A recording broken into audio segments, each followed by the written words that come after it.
It's time to look in the mirror, America.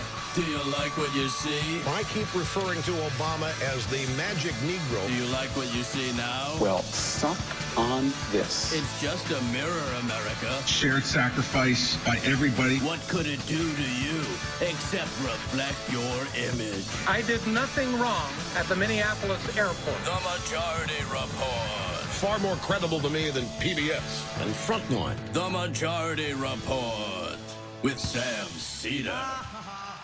If I get the feeling you've been cheated.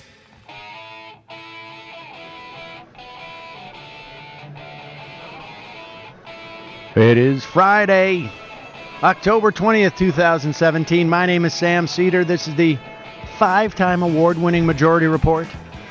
We are broadcasting live steps from the industrially ravaged Gowanus Canal and from the conference center at the Bellagio Hotel in Las Vegas, Nevada. It is the Mass Torts Conference 2017.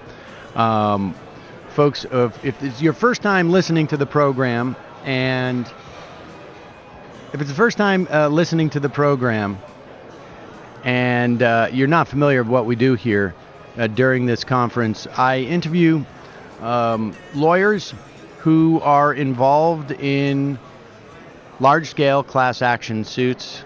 We've had many stories of incredible amounts of corporate malfeasance and sometimes government failure or limitations of what government can do.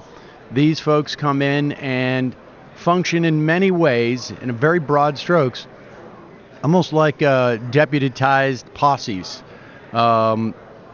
extending the reach of our regulatory infrastructure and, in some instances, our criminal infrastructure in holding people account to the damages, which can range from to the environment, to their health, to their lives, to people across the country. And a little bit later, obviously a lot of news to talk about. We will get to that news a little bit later. For some reason, the studio has blocked off the video camera, so I don't know what they're doing back in Brooklyn. Sorry, Matt. You just got nailed. But for the moment, it's my pleasure to welcome Mike Berg. He is from the firm Berg Simpson in Colorado. Mike, welcome back to the program. We've talked multiple times over the years. Yeah, Sam, great to be here again. So, Mike, tell me. We got the tech guy here.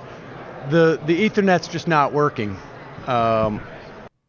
So you can try that, and hopefully, if we have any problems, folks, it'll be a function of our internet going out. So, okay, Mike Berg, we've spoken many times in the past about different cases. In fact, you and I spoke, I don't know if it was 6 months ago, because we do this conference twice a year, or a year ago, but you had told me this story about what was happening with body parts. Right, and the case has been developed since then. It's really a horrifying situation. People out there should be aware of it. What we've discovered is that there are entities that are going into hospices, hospitals, and attempting, I refer to them as body snatchers, but they don't even have to dig up the body. What they do is they make a representation that they would save you the cost of burial and funeral expenses, and they donate body parts to science if you'll donate the body of your loved one. And in this particular instance, this.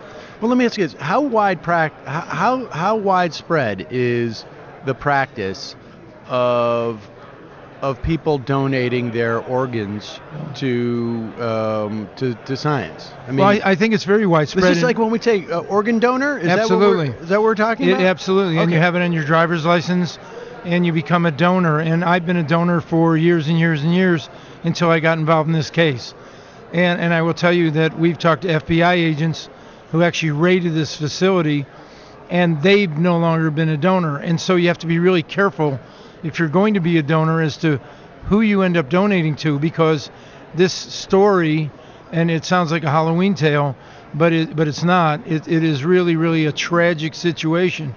And let me briefly just sort of tell you what Please. They're doing. They're coming in and getting these bodies under false pretenses.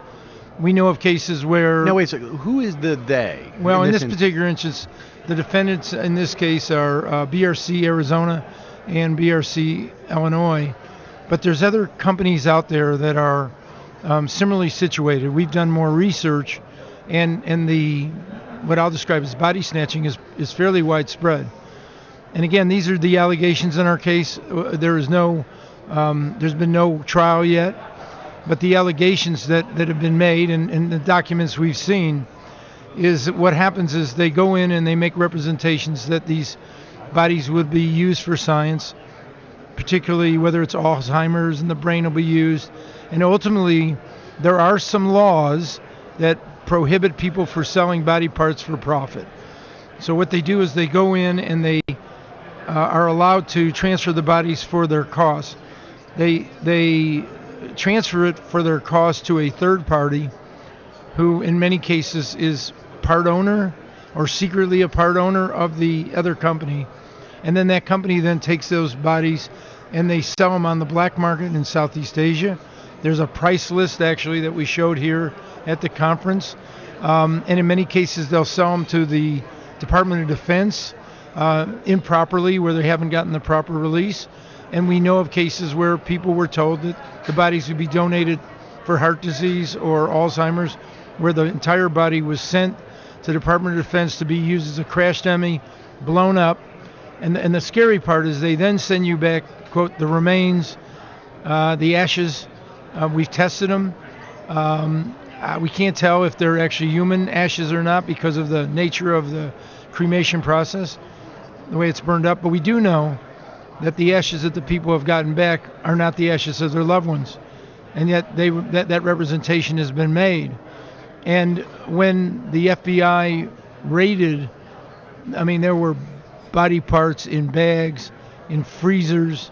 It was one of the most horrible things that these FBI agents have ever seen. Like, what preceded the FBI raid? Is that how you got into this case? Yes. Okay, so give us just some background as to Well, the Attorney General for the state of Arizona felt they were violating the Anatomical Gift Act, which says in order to become a donation center, you have to use and act in good faith. They originally went in for a financial gain. As you know, if there's criminal activity, you can then seize money and property, and the Attorney General of the state of Arizona attempted to do that. When they got in there, they saw things they never thought they'd ever see. Absolute horrible, a mess of bodies and body parts everywhere, stored, bags, priceless, sales documents going to other places. But they didn't know what to do with it. They called the FBI and the FBI came in and raided it. One of the horrible mistakes that was made was they put the bodies in the heat to try to unfreeze them so they could try to do it.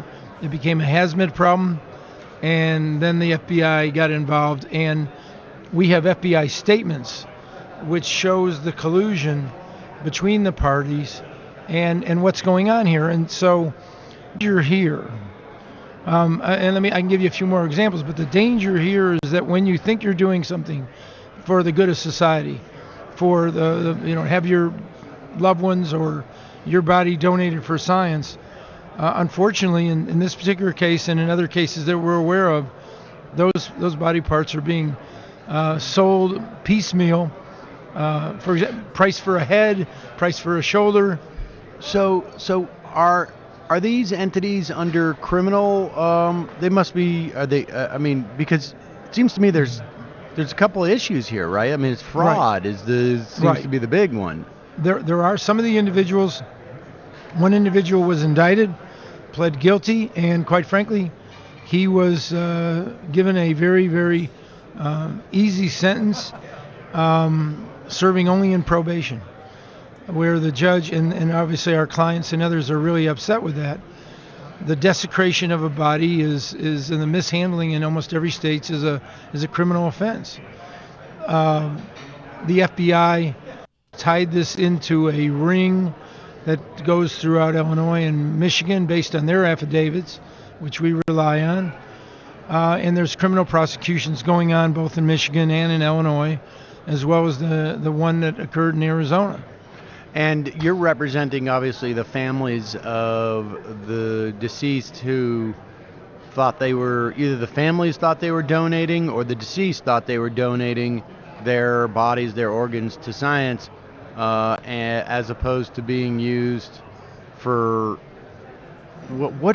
I mean... Well, let me give you an example. So, first of all, let me ask you this. Doesn't the DOD, if they're going to get, I don't know what's going on in Asia, why? And I know some of that, but... Okay, I want you to, well, let's start with that, and we'll work closer to Asia, home. black market, some of it is, for example, male genitals. They have bags of them they sell by the bags. And they do it in some of the countries, they put them into wine and call it aphrodisiacs. They sell heads back there. And other body parts, which is really, really pretty disgusting. With regard to the DOD, the DOD requires a specific release that specifically says that these bodies are going to be used. For example, they use them to blow them up. They use them for basically maneuvers, army maneuvers. They also use them with regard to dogs that are searching for bodies. They use the parts and bury them and have the dogs try to find them. But the DOD requires a specific release that says specifically that you're okay with these body parts being used for that purpose. And they don't have those releases. What happens is they use the straw man in between, who makes this representation to the DOD that they have the release. That straw man, that independent, allegedly independent, we think they're alter egos, and there is collusion and joint ownership in the companies, but they're trying to get around the law by saying one organization or one entity pays for taking the body. Then they transfer it to this third party, who then tells the DOD, yes, there is no limitation on the release that they have, and then they send it to the DOD, and they're making millions and millions of dollars. When the FBI looked for the cash, there was a representation in court that the body parts themselves had a value of $7.9 million that were being frozen and stored. So, is there any DOD failure to comply here, or were they just handed fraudulent waivers, I guess? Well, at this point in time, we believe it's fraudulent waivers, but we're looking at and continue to look at three aspects of the case. And again, I want to make sure we don't have the evidence yet. One, is there any complicit nature of what the DOD is doing? Number two, is there any kickback schemes with the hospices or hospitals or other ways in which they're getting the bodies? I mean, these are you talk about grave diggers. They don't even have to work hard to dig up the grave. They're getting them through fraud. And the last one is, part of the fraud is to tell these people, and then they send letters, your person's brain or heart was sent for science, which we know is not true because we've been able to get some of the records. A lot of the records they're destroying or hiding. We have a great judge. They told us they had no discs. We found ultimately later they have 6 discs of all documents and emails. Wow.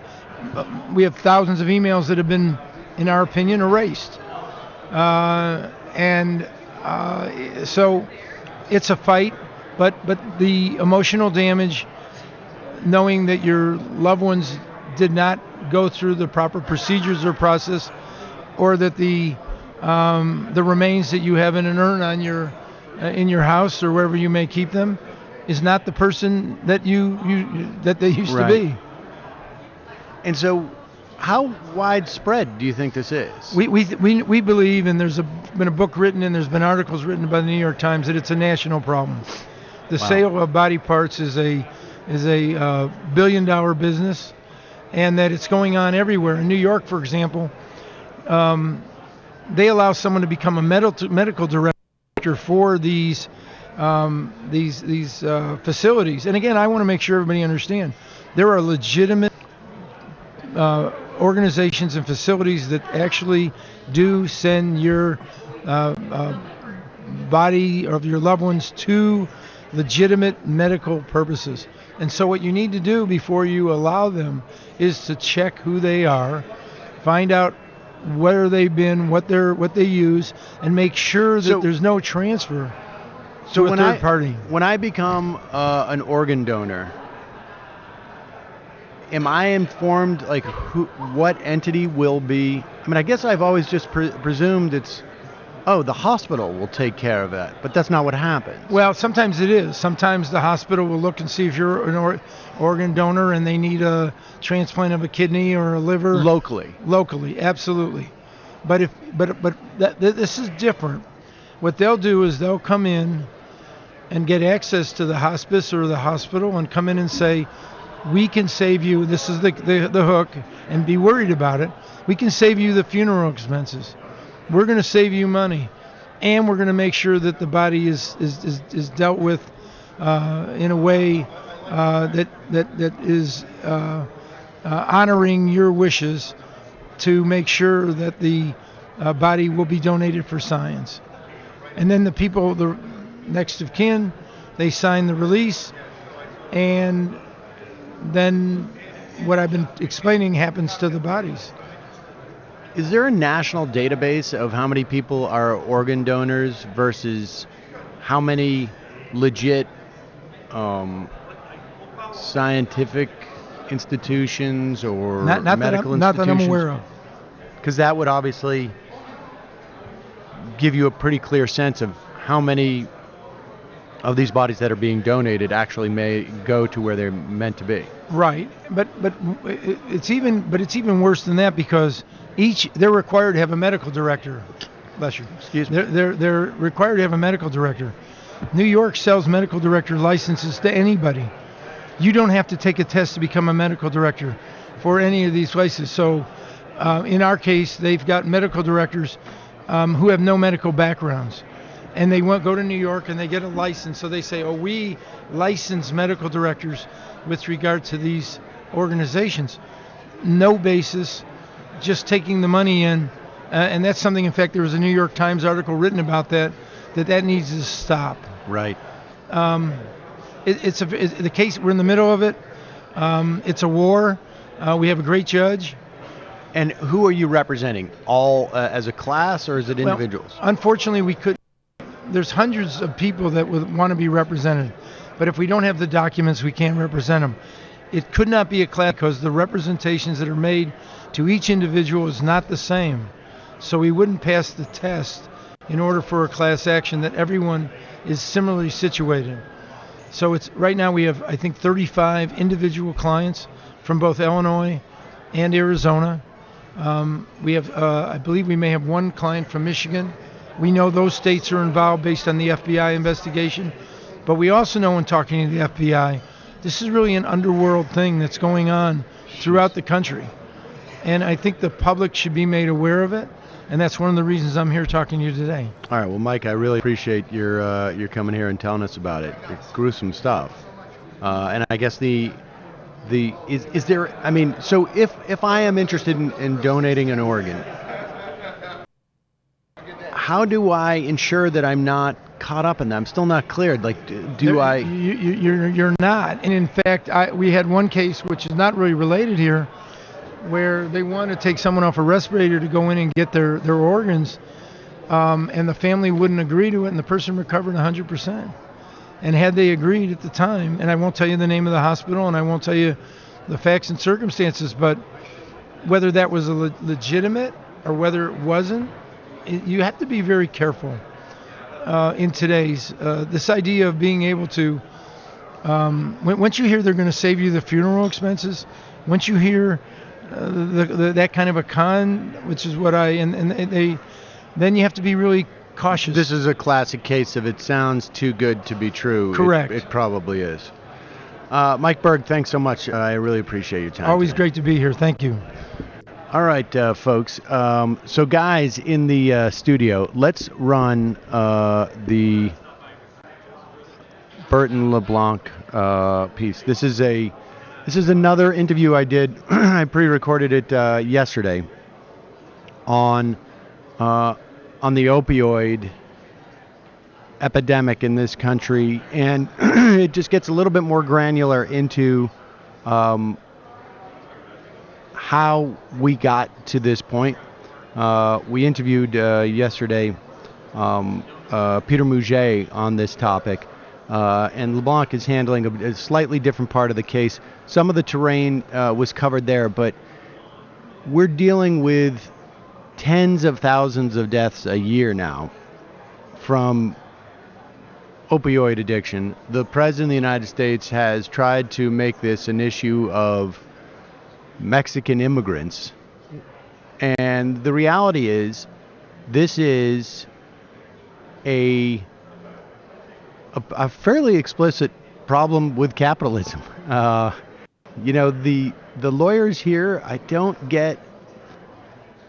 tend not to get into conversations with them about our system, and certainly there are people here who are motivated by money, but also obviously a lot of people here who are motivated by an intense sort of righteousness and desire for justice. But these guys see one of the primary problems with capitalism on a daily basis, which is how the greed of these corporations and then the individuals inside them lead to making decisions that they know will cost or shatter lives on a daily basis. So let's play this, and this is from yesterday, Burton LeBlanc. Continuing our coverage at Mass Torts 2017 in Las Vegas, Nevada, I am sitting now with Burton LeBlanc. He is an attorney from Louisiana who is heavily involved in the cases that are forming around this opioid crisis. Burton, we spoke for Ring of Fire Radio, and I think a lot of what we discussed, folks are familiar with how this crisis developed. You've explained to me that it was a function both of the manufacturer and the wholesale distributors. Just for a moment, I want to just cover some of that terrain a little bit, but then go a little further. You explained that the Controlled Substance Act requires the wholesalers. That is the choke point. That is where the red flags are raised to say, hey, there's a problem here. And so just explain that dynamic. So you've got these three major wholesalers in the country that take the drug from a Purdue. They have come up with a new innovation in pain management, which is low dose of opioids, which are, based upon really no clinical research, supposedly less addictive. They provide this for the distributors. The distributors, again, are the choke point. What are their obligations to report? And then let's just go from there, because this gets into this big story in the Washington Post this past week, I guess it was, last week, right, involving how the DEA was inhibited and then sort of statutorily prohibited from doing their job. But just walk us through that. Just back up a little bit and walk us through that. So in 1970, Congress passed the Controlled Substances Act, which governed the distribution of Schedule II narcotics in our country.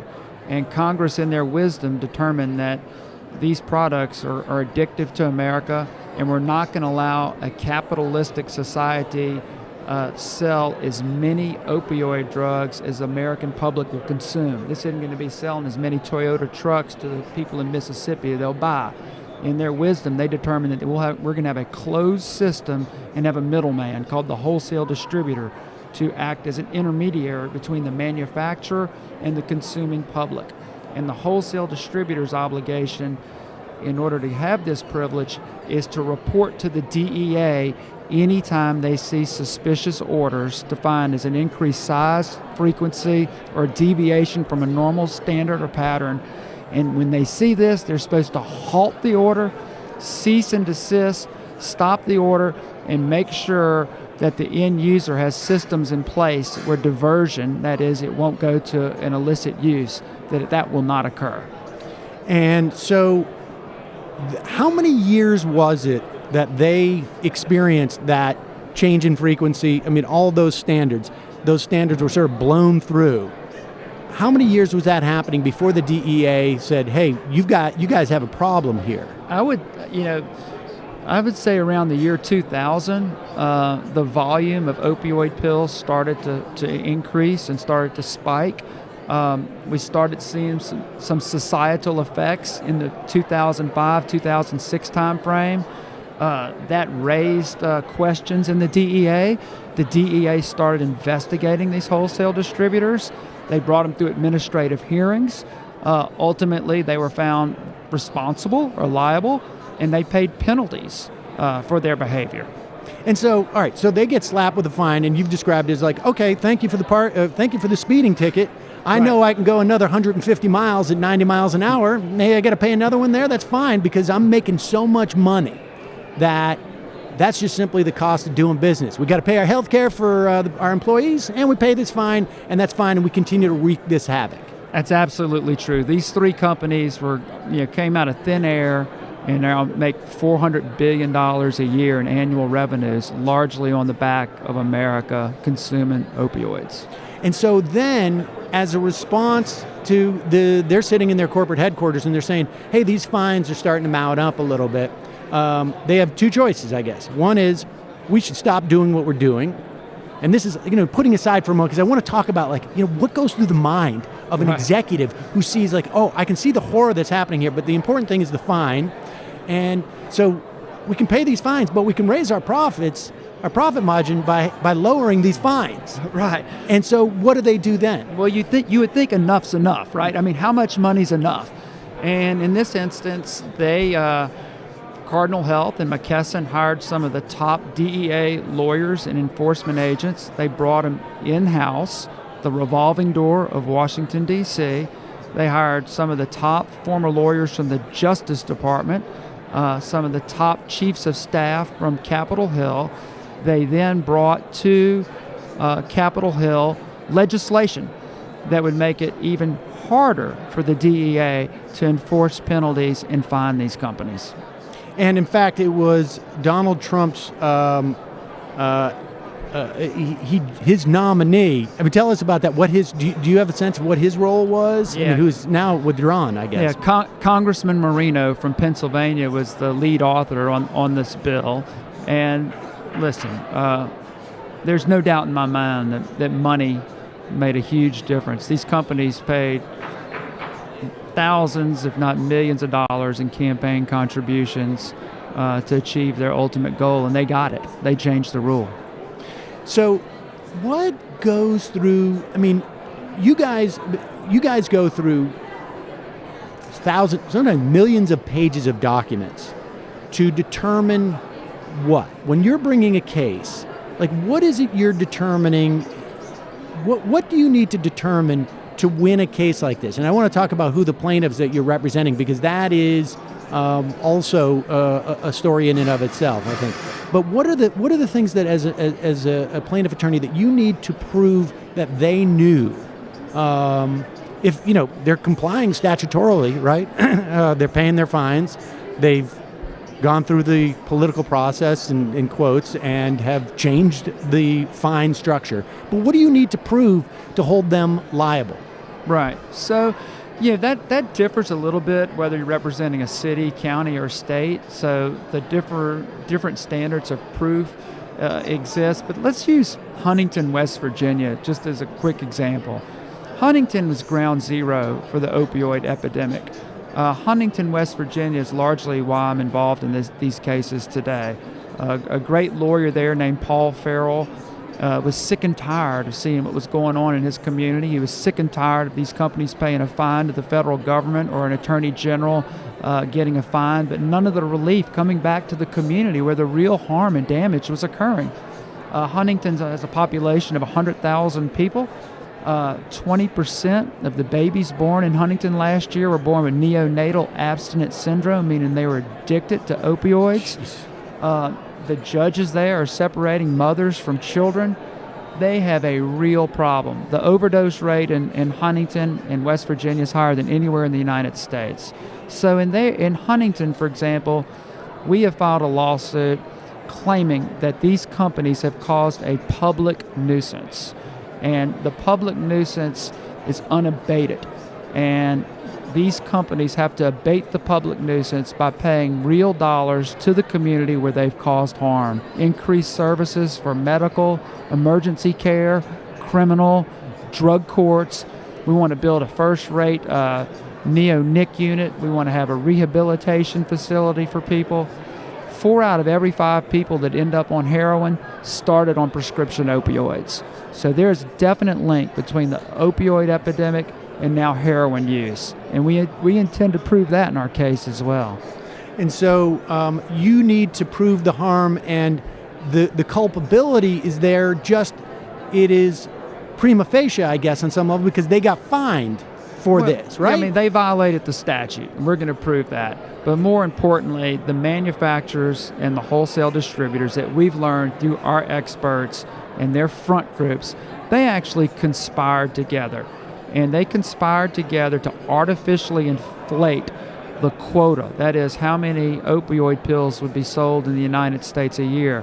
The DEA sets a quota on an annual basis, how many opioids will be sold. That quota is largely established based on feedback that they're getting from the wholesale distributors.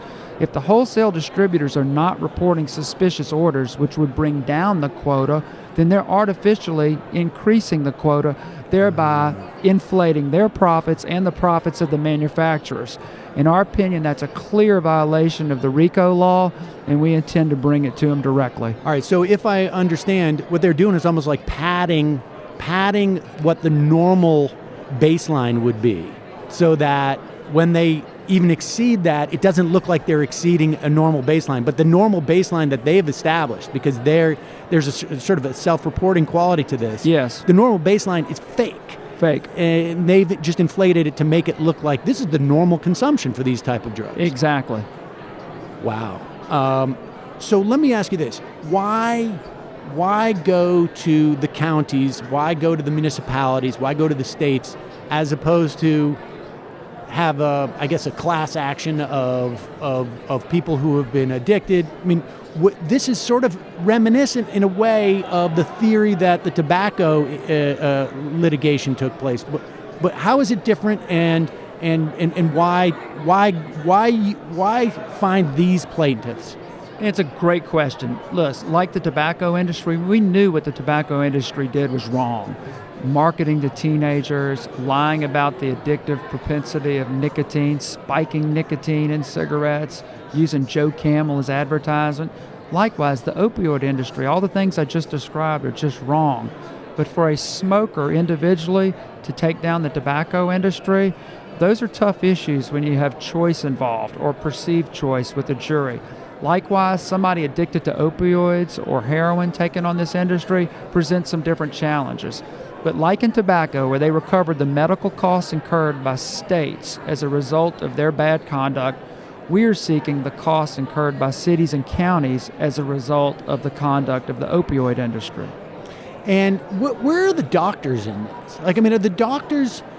I had a good friend who went through something very similar to this. They were on fentanyl for pain management.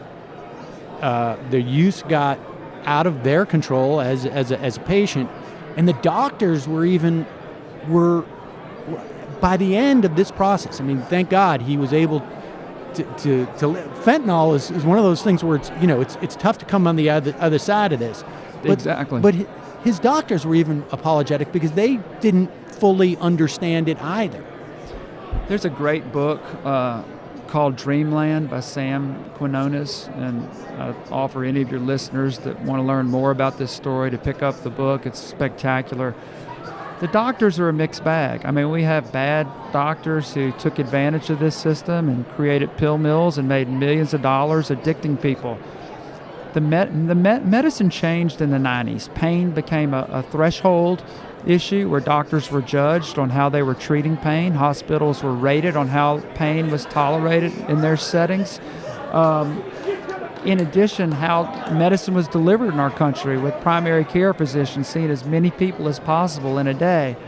A lot of this contributed to a perfect storm of having opioid addiction in our country. Many of the doctors just believed the literature, the marketing literature that they were getting. Right. These people would come in with graphs and say in the literature supported that OxyContin is not addictive. And a lot of doctors, as busy as they are, unfortunately bought that, particularly in the primary care setting. Someone exhibiting pain comes to a doctor in a primary care setting where he has to see so many patients a day. That gets his whole daily schedule off kilter. It's much easier for that doctor to prescribe the OxyContin and move him out in 5 minutes. Right, and I guess, the doctor does not have the ability to go out and personally, validate the claims of these distributors of these drugs. Right. What obligation is there any type of equivalent to, we recently had this thing in the fiduciary world where, and this also it appears it's going to be rolled back, but the responsibility of, let's say, a stockbroker to sort of be working in your interests, putting some type of fiduciary standard on them so that they have, you can't make false claims, essentially. Is there anything in between that relationship between the distributor and the doctor that, because the doctor doesn't have the ability to check each claim, they should be able to rely on what the distributor is telling them? Do we have any is there any system in where that relationship can be, there's a responsibility on those distributors for giving genuine, real, legit information? If I understand you correctly, the distributors, as I mentioned previously, have the federal duty to report suspicious orders. The doctors are just busy doing their work and relying on the medical literature and the distributor to get their product. Now, the only exception to that would be the pill mills that were so prolific in Florida, particularly, and some other parts of the country where non-medical people were opening up these clinics, in strip malls and prescribing OxyContin like crazy to folks, But, who's supposed to inhibit the distributor's ability to make claims about a drug, right? Is that the FDA's responsibility? The FDA is supposed to inhibit manufacturers' representation and disclosures about the efficacy of their drug. And so if the distributor comes in with a graph that maybe is a little bit misleading, there really isn't any apparatus in which to hold that person to account, is there? Right. Listen, I put it in this respect, Sam. For all the great things that we do in America, we are the greatest capitalistic nation in the world. And if you get an addictive drug like opioids and you allow capitalists whose system is built on profits and profitability to shareholders, and you turn that loose in the United States of America, it's a recipe for a disaster. Burton LeBlanc, thank you so much for your time today. I really appreciate it. And if my audience wants to sort of track some of these key cases, you mentioned West Virginia. Yes. Are there other municipalities, counties that we should be looking? Because I imagine if you win a case in West Virginia, that case then becomes sort of a bellwether for other cases. That's right. Right now, the West Virginia litigation's a little further ahead than some of the other places in the country, but we represent the city of Cincinnati, Louisville, Birmingham, the state of New Mexico. We represent numerous counties in Kentucky, Southern Ohio, North Carolina. So we're out there where the problem is. But I would tell your listeners, watch what's going on in Southern Ohio. I think as Southern Ohio goes, the cases will go. Burton LeBlanc, thank you so much for your time today. Really appreciate it. And so that was just another look into what I think is an issue that obviously is really big here this year at the conference, but also has real policy and political implications across the country. And I think a broader understanding by the American public that this epidemic was I don't know if I could fairly say, fully a function of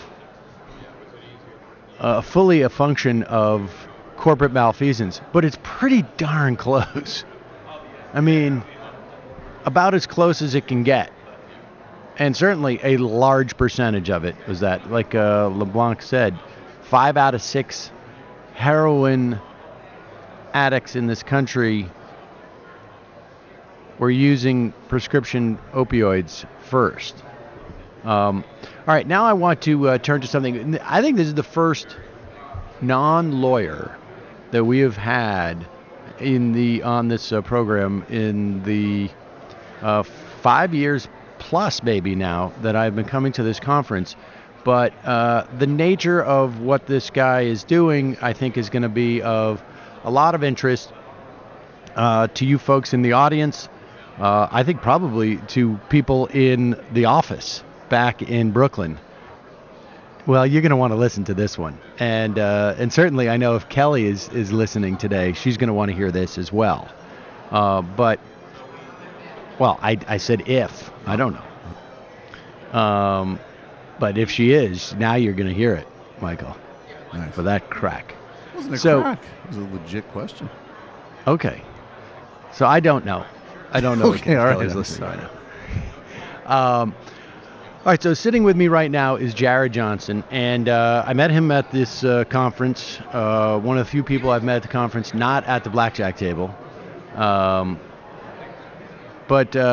So Jared came up, and I guess you've listened to Ring of Fire radio in the past, but tell us what you're doing. What you're doing here. What is your entity?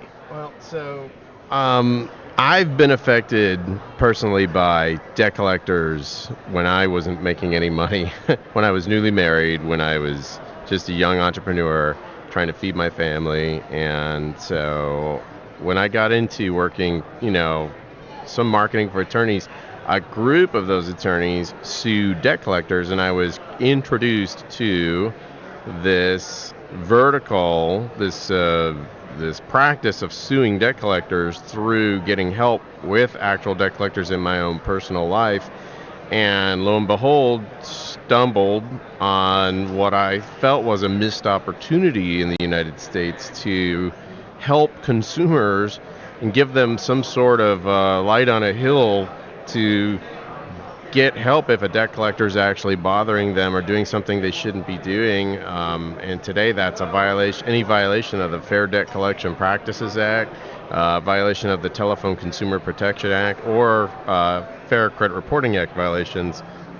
And so now there's a lot of statutory protection there is for people who have debt, but there also seems to be a very deep and broad lack of awareness of those protections. And so what happens is the debt collectors, they run roughshod. They prey on people's ignorance and lack of education on the subject, because so many people, we run an ad on Twitter right now that actually says, has any debt collector called you? And the call may be illegal.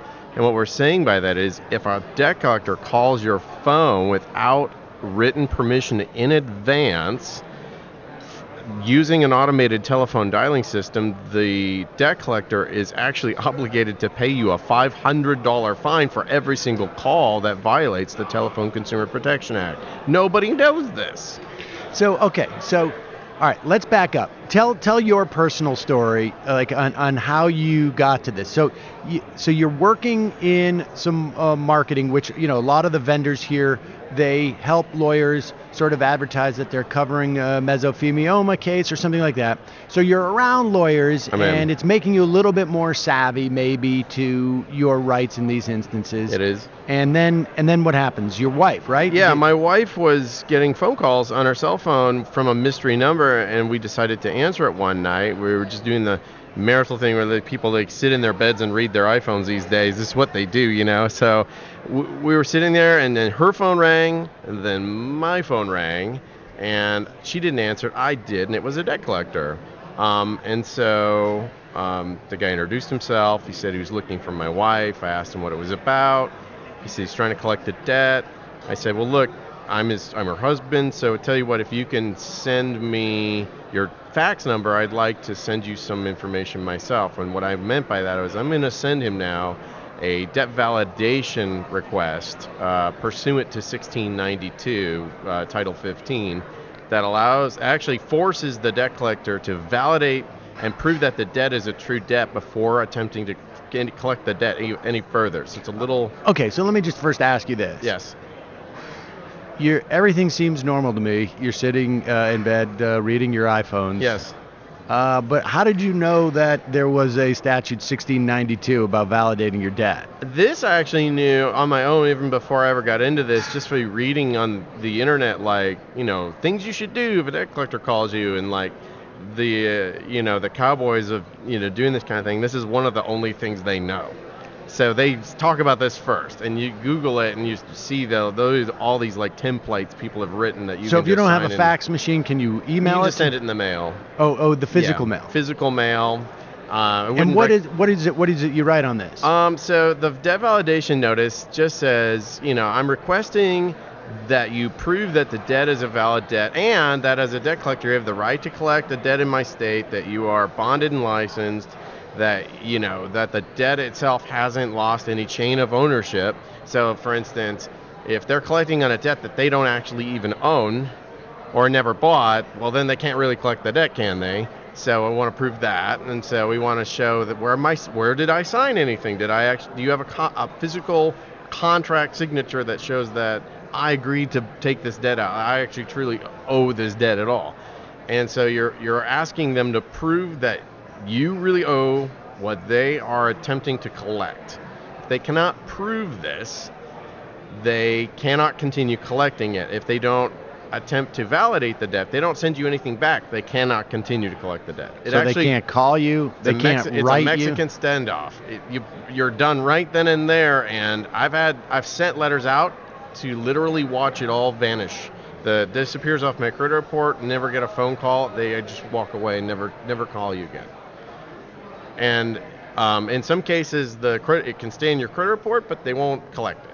Interesting. They just leave you alone. Okay, so you went through this, and then you're thinking, not many people realize this. No, not many people realize this, and even in the letter I sent them, there's two things. I want to ask for a validation of debt. I also want to revoke consent. So I don't want them to call my mobile phone anymore. So inside the letter, I actually say, please don't call my mobile phone anymore. That's revoking consent. You probably gave consent to the original creditor when you took the loan out, giving them permission to call your mobile phone using an automated telephone dialing system, but you can take that back at any time. Just by saying, I don't want you to call me anymore, I'd rather do this via the mail. So when you've done that, you revoke consent. Now, anytime they call you after that, it becomes a violation of the Telephone Consumer Protection Act. So you bet, I sent that debt validation letter off to this debt collector. They got it in a fax the next morning. That same night, they called my wife's phone, my phone, and continued to try and collect the debt. So the first call to my wife's phone is a $500 fine. The call to my phone is another $500 fine, because I'm also, and the fact is they called my phone and I'm not even listed on the debt. So I personally never granted this entity any consent to call my phone. So my wife may have, but I certainly had never. Then the attempt to continue to collect the debt violates 1692. I'm not sure which letter on that statute it violates, to continue collecting prior to validation of the debt. So there's 3. And then they actually used, some pretty bad language, things like harassing language. You can't use profanity on the phone. That's a 4th one. So they did all this. I said, look, man, see you later. Hung up on them, and had a fantastic attorney. His name is Craig Ehrlich. He's in Atlanta, Georgia. He called them up, and in about a week, he had it all settled out. He said, the debt's gone. We're going to pay your wife $500 just for her trouble. They're going to agree to my attorney's fees. Is that acceptable to you? And we're like, yes.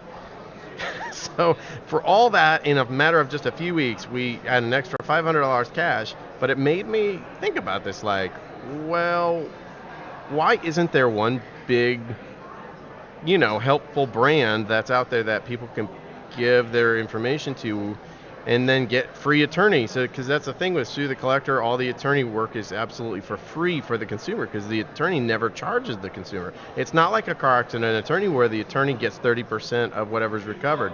The attorney gets none of this money. The consumer gets everything that's recovered, and the attorney actually gets to bill their time and expenses to the debt collector, and federal judges enforce the attorney fee provision and collect that money on the side, separate from all the other money that they actually sued and won. And it doesn't come out of what is owed to the consumer, because what's owed to the consumer is a statutory amount. There's you're not doing like damages on like this has caused me mental anguish. It does, no. That's so. You get, like, for instance, with the FDCPA violation, it's a $1,000 statutory award plus actual and punitive damages. Wow. So this gets to be a lot bigger if you can show mental anguish, if you can show that this has affected your ability to buy a house you were about to close on in 2 weeks, but this jerk-off collection agency just put this bad thing on your credit report, and now you can't, now they're going, well, you got to get that off or you can't close. And so now you're like stuck in a motel for 3 months and all these outgoing expenses, and maybe you don't get the job you were looking for because people do background checks and stuff like that. You got bad credit, you can't get a job. And so there's all these things. And so if it's all illegal or wrong, you can prove actual damages that way. Okay, so there was one of the things I asked you earlier, as when we were talking, is if there's been any change with the Trump administration. And I was thinking about Betsy DeVos because she seems to have unshackled the student debt collectors in many respects. Has there been any implications of that? A, and then B, more broadly, what are the implications of the Trump administration on debt collection? Now, I'm a non-attorney, so I'm going to just talk about what I know. So I know that the nomination and confirmation of Judge Gorsuch to the Supreme Court, Judge Gorsuch actually wrote a recent opinion regarding debt buyers, third-party debt buyers. There was a case against Santander USA where it was pending before the Supreme Court. Judge Gorsuch got in, so then he got to actually write the majority opinion on it.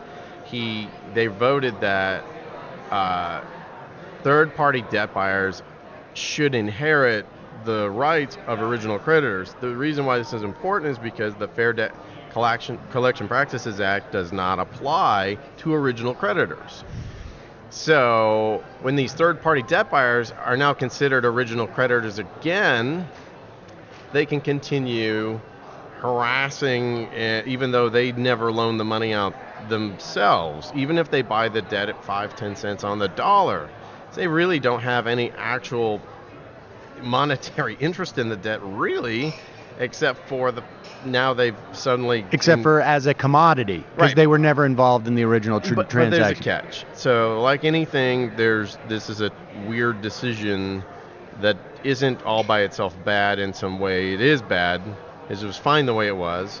But what it has done is if Santander decides to now collect debt for itself, for its own debts, they can actually remove that protection, because then they can be ruled as a third-party debt collector again, because if they statutorily fall under that definition, then an argument can be made. But then if they don't want to do that, they just want to hire somebody else to collect it, a law firm. Right.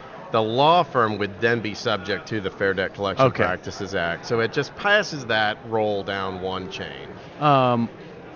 With that said, I mean, so just so people understand what Gorsuch was trying to do here, and the conservative majority on the court was basically saying, okay, it is the law that all red dogs must be on a leash. And then they just looked at some dogs and said, well, they're not really red. They're more like maroon. Right, And exactly. so we've just redefined what red means. Right. Red, if they don't have red hair and red eyes, they're not red. Right. Okay, and I just, we got a saying for that around here, and that is the moon just fell into Lake Michigan again. You don't necessarily need to know what that means. But, okay, so, and what about on the DeVos end? Is there anything that's happening there? I know that she has severed the relationship with the Consumer Financial Protection Bureau to sort of oversee these debt collectors. Are you anticipating more problems on that accord, or is there any way to know? So at the granular level, student debt, if collected by a third-party debt collector, is still going to be subject to the Fair Debt Collection Practices Act, regardless of it's a federally, insured loan itself. It's, they're still going to have, these third-party, actual debt, not just buyers, but the actual third-party debt collectors. They don't own the debt, but they're hired to make the phone calls. They're hired to follow up with the debtor and try and collect payments and so on. They are subject to the Fair Debt Collection Practices Act. It's still fair game to send these third-party debt collectors debt validation notices. Once you get that first letter from the debt collector that says you have 30 days to request validation, send that letter. Okay. Because inside of that 30 days is the statutory timeline in order to request the debt validation itself. You can still send it after 30 days, but they don't necessarily have to get back to you in any statutory amount of time either. So, if I go to your site, Sue the Collector, will I get all this information? Yes, you will. So if I know that I'm getting calls from debt collectors, if I know that I'm getting calls from debt collectors or letters or whatever it is, I go to your site, I can get a bunch of information that doesn't necessarily involve beginning to sue. It just says you should take these steps first to protect yourself. You should. And then in the event the debt collector continues on with this behavior, then you have time to do some type of action. Yeah, and if you don't find it, call us, because we have literally a network of attorneys that are standing on whole, in the office, waiting to answer. And so you won't talk to a paralegal, you'll talk to an attorney that actually prosecutes these kind of cases, and you'll talk to them now. So if you call our toll-free number that's listed, which is 888-433-9750 at suethecollector.com, you'll get a hold of an attorney right away. Ask them anything. And you made the point, I was like, is there any chance that this could inhibit the behavior of debt collectors? And you made the point that this is just like they're preying off the ignorance of the general public. Yes. And so it's a numbers game. It's a numbers game for them. They know that if 5% or less, it's probably way less than that. In fact, I think Attorney Suleiman told me in his office that only 22,000 such cases were filed last year. And there is $1 trillion worth of debt out there, Yes. and people know how debt collectors behave. But only 22,000 ever got filed in federal court in this field. That's nothing. So that's why, that's proof. It's a total numbers game. So if these guys only have to fight off with, of course, their corporate liability or their errors and omissions insurance that they have. So they only have to just keep filing claims with their errors and omissions insurance. They get settlements. They close it. They start again. Just the cost of doing business. As long as it's suethecollector.com, right? Yes. As long as suethecollector.com doesn't get huge and then inform everybody of the rights they have in terms of collecting, they'll continue on with these business practices. Man, I think even if this did become huge, I don't honestly think that it's in the best monetary interests of debt buyers, debt collectors, these payday loan companies. All these guys make so much money on all these crazy loans, and the interest rates are so high. It makes no sense to start correcting that behavior today. They would have already been correcting that behavior if it made, because we've seen huge awards come out of some of the cases that have been brought before the court. Wrongful foreclosures resulting in $1.2 million awards. Bank of America had to settle with this nice couple on a TCPA claim, $1.8 million. The judge awarded a treble damages verdict. So there was like some almost 900 phone calls placed using an automated telephone dialing system after this couple got behind on their mortgage. The judge awarded $1,500 a call. Wow. $1,500 a call, almost 1,000 calls. The judge went $1,500 times this. I mean, it was just a straight up math verdict, like here. And they walked away with millions of dollars, free house, the whole 9 yards. Confidential settlement I just heard was somebody's mixed file case. So that means somebody's similar, same sounding name ended up on somebody else's credit report and drug their credit score down. $100,000 settlement. And that's the low end. That was the first offer that this company had made. They likely, if pushed, would have been $200,000 or $300,000 settlement. Wow. So, you know, this isn't kids play. These cases are worth a ton of money. At the very minimum, you can get the debt likely dismissed and voided forever. At the most egregious violation, full experience, you could be awarded millions of dollars. Wow. And so it's worth checking it out. It's worth looking into it. If you're getting phone calls on your mobile device from a debt collector today, tell them to stop calling you. Tell them to stop. Just the next call, just say, hey, I want to do this by mail instead. I don't really want to do it over the phone anymore. If they call you after that, I want you to write down every single date and time and the number they called you and keep a call log. And then we're going to use that to sue the collector, and we're going to go get $1,500 a call for you. Screenshots of your recent phone thing. Or just print out an itemized bill from Verizon or wherever your telephone provider is. We'll get the TCPA claim going. That can be huge. I mean, and a lot of times we'll let that toll. So if we know it's going to just continue on, say, hey, give it a month or two. Let's not file right away. Let's let this behavior continue, because if we get 60, 90 calls deep into this thing, we've got a very serious claim on our hands. So let's go. Let's just wait it out. Secondly, if you see errors on your credit report and Equifax is refusing to remove completely erroneous information, that is illegal. We can help you sue Equifax, TransUnion, and Experian. And then, of course, under the FDCPA, there are a number of things, but let me tell you the one most common thing. Okay. Is if you see a collection agency publish something on your credit report and you do not get a paper notice within 5 working days of that initial communication, that publishing on your credit report, you have a case against the debt collector right now. SueTheCollector.com. SueTheCollector.com. Jared, thank you so much. It was a real pleasure. Man, I am congratulations super happy to help anybody I can, and so it's helped myself out, and I want to help everybody. So let's do it. All right, thanks. Thank you for stopping by. Just a great story of someone who is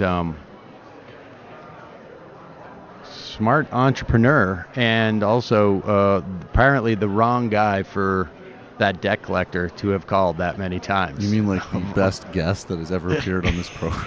Well, I knew that you would enjoy that. I mean, look, in a perfect world, we would have much of this debt as part of some type of a debt jubilee, particularly the student debt. But we don't have that, and it's good to know that consumers have a certain amount of protection that they are unaware of. I am anticipating someone coming here 4 minutes ago, but I don't know if he is coming. Let me see. I'm not sure if that's going to happen. Jared, if I could just get your card, just leave your card for me over here. Oh, okay, great, thanks. And I also got a T-shirt. Hopefully, we will see him shortly. I'm not seeing him come in. Oh, here he is. He's on his way. Who is this mystery guest? It is Cenk Uygur from the Young Turks. Will be here. just an update. Last night was the night where I reached parity again on my blackjack playing. And so that is good news for everybody. I know everybody's very, very happy to hear that. Sam, can you just do me a favor? Sure. Can you tell Cenk to send my regards to Jimmy Dore? Boom. Oh, believe me. Oh, believe me. I should not be instigating you like this, but No. I can't help it. I never can help it. Well, I mean, we had dinner last night, and Cenk and I know there are certain areas in which there's no go zones. It's like the Iran deal. Yes, it's like you have to have a really narrowly calibrated agreement, because if you put everything on the table. That's right. There are areas where what happens is we can both feel that we're edging there, or that there's a predicate to get there, and we just look at each other and go, You're like, well, maybe we could have a constitutional convention if, as an example, there was maybe a broadcaster who did not use his platform to recklessly destroy the Supreme Court, as a thought. Oh, maybe that was a predicate. I'm sorry. I did, it's always fun to get together with people and discuss various Twitter wars, and then have people just look at you like, why are you doing that? I don't know. I was on an airplane. Why do I need more of an explanation than that? I mean, just briefly, and Cenk and I will be getting into some of these questions in the news, but apparently John Kelly is just gone. I mean, I get the sense, I don't know, we're going to talk about this with Cenk, but I get the sense that, John Kelly is going to have to go on at one point, if we're all still around, some type of massive tour. Do people remember when Colin Powell went on a tour to following the Bush administration to basically repair his status as, the statesman that people always, claim that he was? The old core brand proposition. Well, which was damaged heavily in the fact that he lied to the entire world on television by holding up a bottle of talcum powder and basically, saying these are mobile units. Yes, Mother exactly. movements in the desert. And it took me many years to get over my skepticism of Colonel Lawrence Wilkinson, who was his number two, who was the lead going out on this Reformation tour. But, 4 or 5 years, 6 years, 8 years down the road now, 10 years, I guess it's been, my skepticism has abated. But it takes a long time, I have to say. I didn't know Wilkerson really in any fashion until after he and Colin Powell were out of the administration. I don't think that Kelly is Powell or Wilkerson to begin with, Well, that's right. Yeah. That's right. But the dynamic, there's been this sort of notion, and first off, it was offensive to begin with, and we had talked about this because John Kelly sat at the head of the DHS, at the Department of Homeland Security, and instituted some of the most draconian, vicious policies that continue in regards to immigration, specifically ICE enforcement. And, somehow he got a free pass on that.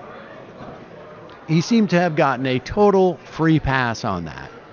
And then became this this guy who's protecting us all from nuclear war. Well, I think the sheen is off of the veneer. He can try. For John Kelly. He put in an effort. Ladies and gentlemen, joining me now, the longtime host of and the longtime CEO of the Young Turks, Cenk Uygur. Hello, Cenk.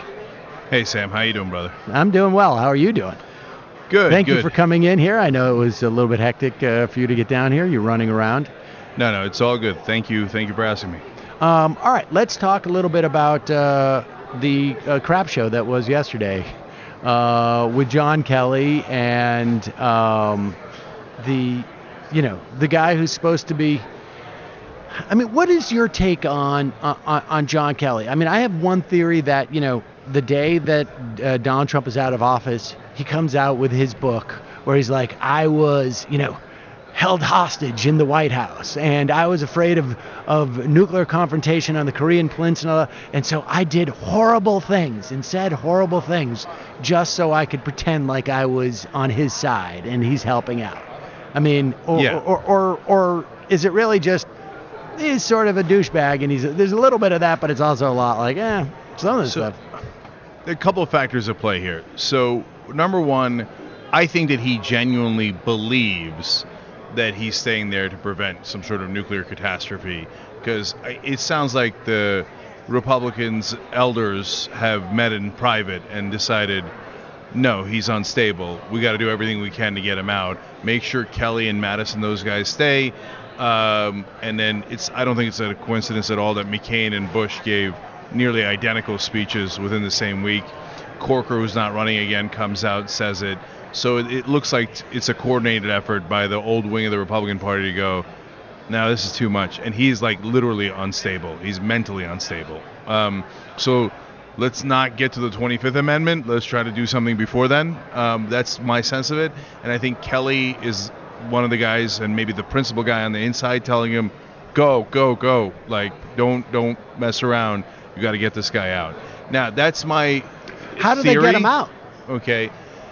Well, that's a great question. I get to that in a second. But I don't want people to mistake what I'm saying, because the Kelly, McCain, George Bush wing of the party are not good folks. Right. Right. And there's an argument to be made that Bush caused a lot more damage, certainly, than Trump has so far. No question about that. Oh, yeah. I mean, Trump's only been in office for a year. And I would say even and for a myriad of different reasons, he hasn't been able to do the damage that George Bush. I mean, I want to talk about this because, like, I almost lost it yesterday just looking at all the sort of the praise being heaped on George Bush.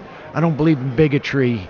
I mean, I still remember the night that he went on and gave that national address about how sadly we're going to have to write into the Constitution that gay people are second-class citizens. Mm-hmm. That's sort of gone down the wormhole a little bit because a lot of progress on that end. But I'm sorry, continue. So no, Sam, that's a great point, and I struggle with it, and my some folks in my audience criticized me for what I said yesterday.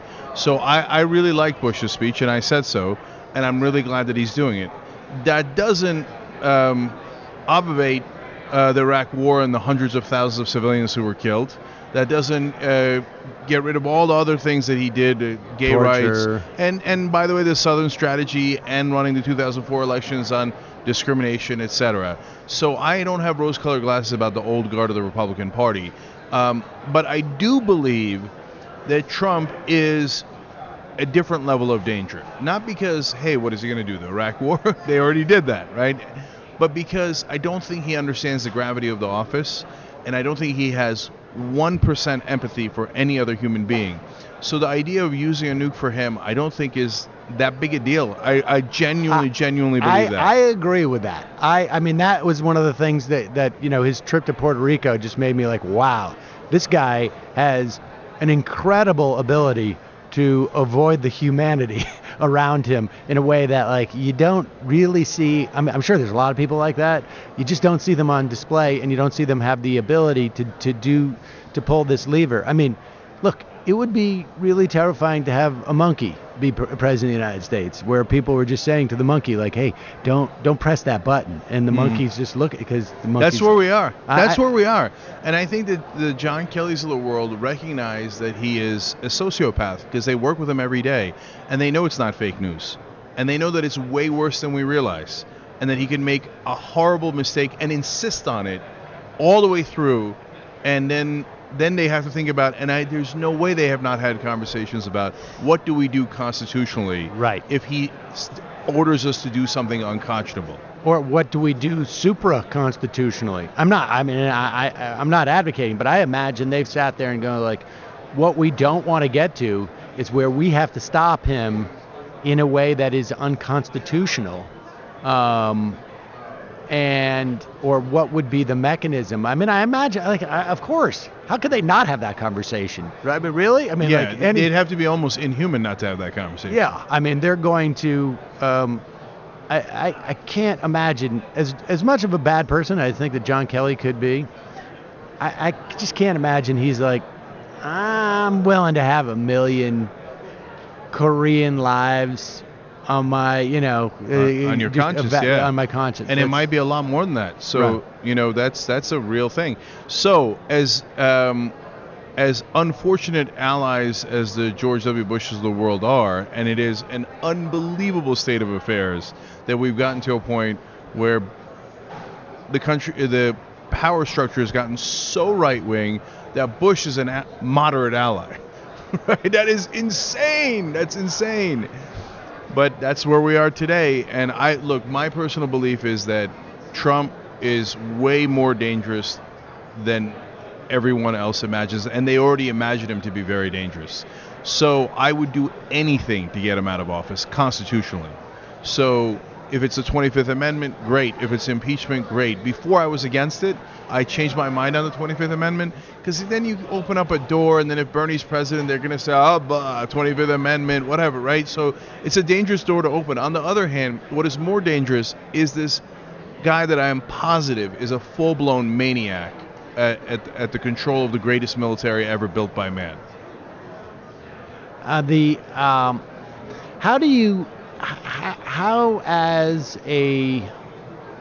maintain the movement, as it were, with that dynamic? I mean, that's always been the challenge, always the concern for me on some level, is like, when we were back in the early aughts, and we would talk or be aware or watch a Jonathan Alter on television, let's say, or he was a frequent guest on Franken's show. And you think, okay, he's my ally. Like, it never occurred to me, like, I mean, particularly him, he wrote a book on FDR. It never occurred to me that he'd be someone who's like, we got to raise the age of Medicare and cut Social Security. How do you fight against that balance where it's like, okay, from is useful because whatever, and maybe, but, Charlie Sykes, for instance, who is a big part of the resistance now, right? Conservatives are crazy. There was a big piece yesterday that Ari Berman came out with in Mother Jones talking about the voter suppression in Wisconsin, which, at least in terms of Wisconsin, probably caused Trump to win. There's a couple of but-fors, obviously, with everything, but was one of those but-fors. Well, Charlie Sykes, on his radio show in Wisconsin, he was one of the strongest advocates, primary forces for that regime. This is just an example. So how do you both maintain this thing of like, hey, George Bush is a war criminal. George Bush lied this nation into the biggest foreign policy catastrophe of our lives, or pretty close to it. Yeah, no, definitely. And on top of all that other stuff about the bigotry, about the on and on, but at the same time, like, but we'll accept your help. I mean, that seems to me to be a bit of a dilemma. Yeah, I don't think it is, to be honest. So I would have tried Bush and Cheney not just for... I don't know that I would have done it for deception on the war, because I think that really borders on political. But I would have done it on torture and warrantless wiretapping. So George Bush would be giving that moving speech from a prison cell in Leavenworth, if I had it my way. But I will take any ally as long as it does not, I grant you, as long as it does not do significant long-term damage. But how do you stop that? I mean, if you're going to cite George Bush even, George Bush is coming out there and saying this is wrong. You necessarily are having to say, like, this is a guy's voice who's worthy of listening to. Mm-hmm. And you can't say that of someone who you think should be in Leavenworth for this. Sorry, Sam. Their voice doesn't have to be worthy of listening to or particularly bright or anything along those lines. Look, Bob Corker, if you remember, ran the ads against Harold Ford Jr. with the Playboy Bunny, Call Me, which had a deep racial undertone, if not overtone, and if not all over the tone, right? So now he's fighting against bigotry, he claims. So, yeah, color me skeptical, but we need him because other Republicans won't trust us. They're going to trust Corker and Bush, etc. So Gohmert, Louis Gohmert is no one's idea of a rocket scientist, right? If Gohmert is on my side on an issue, I'm thinking, yeah, my first reaction is, wait, am I sure I'm right about this? But let's say he votes for Medicare for all. I'm going to take the goddamn vote. Okay. Oh, no. Oh, yeah, of course, a vote, but that's a commodity, right? Like, that's actually like, George Bush is only out there, and the only influence he has is his stature. Uh-huh. And so you either lend him stature or you don't lend him stature. But in this fight, I hear you, and I make the call that we lend him stature for whatever it's worth, because it doesn't really matter because the mainstream media lends him enormous, unparalleled stature. That's the thing, is that we can, on some level, I feel like we have the fortunate ability to, I mean, for me, like, okay, I'll go on Twitter and just shit all over him and know that if anything, if there's any impact, and I'm talking like infinitesimal, immeasurable, but if someone was to take a microscope and then put another microscope on that and a more powerful microscope, at the very least, like, maybe I'm keeping one pixel from sort of moving too far down the give George Bush credit spectrum. And just watching some type of flank because, so we have Donald Trump because of George Bush. I mean, that's just the bottom line. Yeah. So that goes perfectly to the other question you asked, Sam. So Naomi Klein was on the Young Turks about a week ago, and as usual, she put it better than I could ever put it. So she said, remember, if all we do is resist, and we go back and we get rid of Trump or whatever, and we go back to the way it was before Trump, we'll have gone back to the way it was that led to Trump. Like a situation so bad that it led to Trump. So that is not a status quo that we are, as progressives, remotely interested in, right? No, our answer to that is hell no. And unfortunately, the establishment for the Democrats, it's in some ways not so bad for them. They get to go boogeyman, and this one is a boogeyman extraordinaire. So you have no choice. You have to bow your head and vote for the status quo again.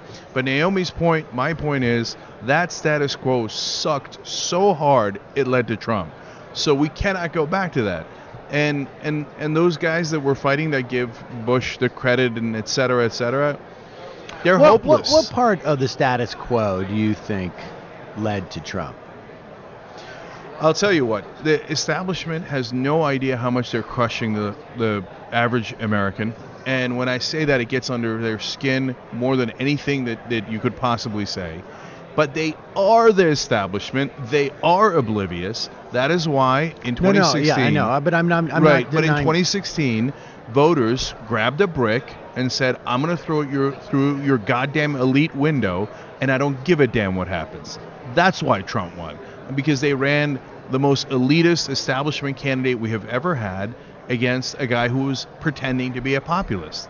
That's a recipe for disaster. Why? Because the minimum wage is $7.25. That's $15,000 a year.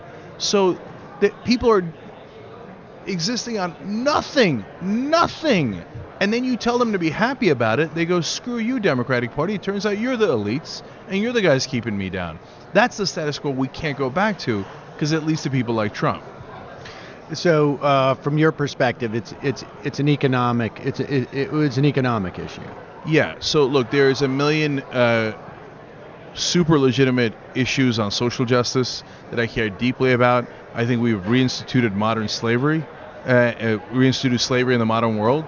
And I'm not just saying it about the fact that there's so many African American men in jail, not just the war on drugs. All of that is absolutely true, but also because they're now having those same people work for $1 a day in private prisons. $1 a day is literally slavery.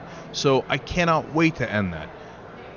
But the way to win elections is economic, because that affects everyone, and that is the core of the problem. So the guy who's angry in the middle of Nebraska or the Bronx is mainly angry because he's making $7.25, and he has to work 2 jobs. And if you work 2 jobs at $7.25, you're all the way up to around $30,000, and you're killing yourself and barely making any money. So that's the core of the problem. That's what we got to address. And what would you? I mean, is there a core set of policy prescriptions that you think would address that? I mean, minimum wage. So here's what I think are the 4 most important issues. I mean, was it still, because Clinton ran on, I guess, $12 and then moved to $15 minimum wage by the end of the election. I think she was at. Yeah, except everyone in the world knew she didn't mean it, and she didn't campaign on it. When did she do a fiery speech about, God damn, it was $7.25? How the hell are you going to feed a family on $15,000? These people are not bums. They're working, and getting only $15,000. Come on. She didn't have 1% of the passion that I just had in that 30 seconds, because I mean it and she doesn't, and everybody knows it. Okay. I mean, so, all right. So look, here's the 4 things I think are enormously important. F the corruption. Democrats keep insisting that big government is awesome and there is no corruption. That's not remotely true. Everybody hates the government, and the reason they hate it is because of money in politics, because the corruption is real. They don't work for us. Republicans are right. Democrats are right. Liberals are right. It is corruption. And Nancy Pelosi is the very last person on earth who will admit that. So that's pillar number 1. Admit the corruption. Don't take the PAC money. Run honest campaigns. Pillar number 2 is... Why didn't Russ Feingold win on that? Look, that's a great question, and I don't have the perfect answer for that. You would have to really get into the... He got beat worse than Hillary. Than Hillary did. You'd have to get into the weeds of how he ran that campaign, and honestly, I don't know it. Because, I'm surprised by it. There's no one more associated with getting money out of politics who was on the ballot in the general election.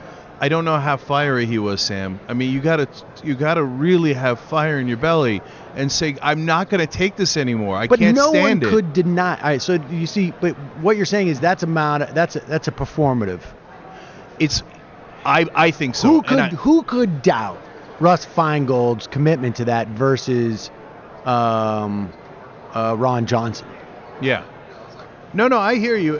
But the Ron Johnsons of the world do tremendous propaganda, and I thought it would not work in Wisconsin based on the polling and based on the fact that Feingold's right on the issues. What makes you think that will work nationally? Because even at this point, Senator Feingold, when he first ran, he would go and dress up like Elvis. He was a regular person, and he was wild and crazy and fun and cared about folks. Now, Russ Feingold today still cares about people. He's a wonderfully decent human being. But he was a senator for a long time, and he doesn't want to dress up like Elvis anymore. And is he doing barn burner tours? Is he saying Ron Johnson is basically a criminal for the money that he's stolen from your family? No, because it seems uncivil. Okay, I mean, but again, so you're saying it's performative. It's performative. That's my best guess, and I could be wrong about it. All right, so it's not. I mean, I guess my just like on one hand, it's like where we want a certain set of policy issues. On the other hand, it's like it's really more about how you sell a policy set of issues. Like theoretically, a fiery person calling for a $12 or $13.50 minimum wage is more effective than someone who's just like, and I also think we should have a $15. 100% right. Okay. That's right. And so, fight for higher wages. Fight for Medicare for all, and fight for college for all. I think those are the things that will resonate with everyone. Why can't my kids go to college? Why only rich kids can afford college? That's not fair. Why can't I get health care coverage? Are you kidding me? Why can't we get into Medicare? Medicare polls at 77%. It's lower premiums, better service. Why aren't we allowed in? Why is it only for above 65-year-olds? Right. Go fight it. Have your opponent fight against healthcare for everybody. See what happens. Were you surprised at how the ACA fight went down? How so? That it failed. No, like look, the Democrats love to take credit for the lowest bars in American history. It was polling, Trump and the Republican proposal was polling at 17%. If you can't beat a proposal that's polling at 17%, you should all immediately retire. Well, I mean, it doesn't come out of the womb polling at 17%. I mean, that was a function of Democrats and activists, and I don't know how to disaggregate that, but it doesn't. It's not like the American public is turning in and going like, these health savings accounts and this whole high risk pools, So, Sam, it's a fair point, and I'll give the Democratic leadership for doing something to lead to that 17%, but I would not give the majority of the credit by remotely, not even close. But look, I think the main thing that did the damage there was the CBO said 23 million people are going to lose health care coverage. And people said, wait, that's not what we signed up for. Right. And the news stories that came out about how senior citizens were going to have their rates quadrupled. And they're like, well, no, wait a minute now. That's not what I bargained for. Do you see it as progress that there were no Democratic defections? So you have like Manchin and Heitkamp, who Donald Trump, vast majority of their voters voted for Donald Trump. I remember back in 2001, over the summer before 9/11, Democrats lost like 8, maybe 10 votes on George Bush's tax cuts. Maybe the Democrats lose 1, maybe 2, but possibly not on this round. Mm-hmm. I mean, that's progress, right? Isn't it? It is. And I'm not so wrapped up in our worldview that I can't see that progress. I can. Having said that, it's too slow. And all it does is get us back to the status quo, which was a disaster in the first place. I think that we need a game changer. I think we need some sort of paradigm shift, and we haven't gotten one yet. I could agree to that. I think do you got to go? Do you have time? Oh, wow. I'm so, I'm late. Sorry. Right. I saw that. I wasn't sure if you still had that thing. All right. We'll talk later. I'll run into you a little bit later. And I love this conversation. All right. Thanks for having me on. Cenk Uygur, everybody. Cenk Uygur. Oh, Michael Brooks says hi. I say hi. And he said, F Michael Brooks. I figured. Well, F you, Cenk. No, I actually heard it. Cenk has a big voice. I heard it off mic. He did. He said, say hi to Michael Brooks. He said, say hi to Michael Brooks. He understands I was going to go over. Paradigm what's going on, Matt? Why does Matt keep putting a Post-it note over the camera? What are you doing in the studio? Well, because then it goes out. Yeah, I'm in the bottom right corner, and what if I'm like, I don't know, picking my nose or something? What if he's picking his nose or vaping? Oh, I see. So, you see yourself in the bottom right corner? Is that it? Yeah, that's right. I think you can get rid of that. Yeah, I just didn't have time to figure that out. Yeah, that seems like a likely story. I sort of feel like, I don't know what's going on, but I really got a distinct impression of like, okay, I'm going to take a nap now, so I'm going to put this up there. He was making a lot of jerk-off motions. I was resting my eyes. It was really awkward. It was all the eye rolling. All right, hold on. Let me adjust the camera, and then we'll do some of this sound. I was going to do some of it with Cenk, but I realized, I knew he had meetings, and that was that. But I also the Sue the Debt Collector was pretty good. All right, hold on for 1 second, please. All right, there we go. Slightly better camera angle. Let's get to some of this sound. I guess we should probably go to the fun half.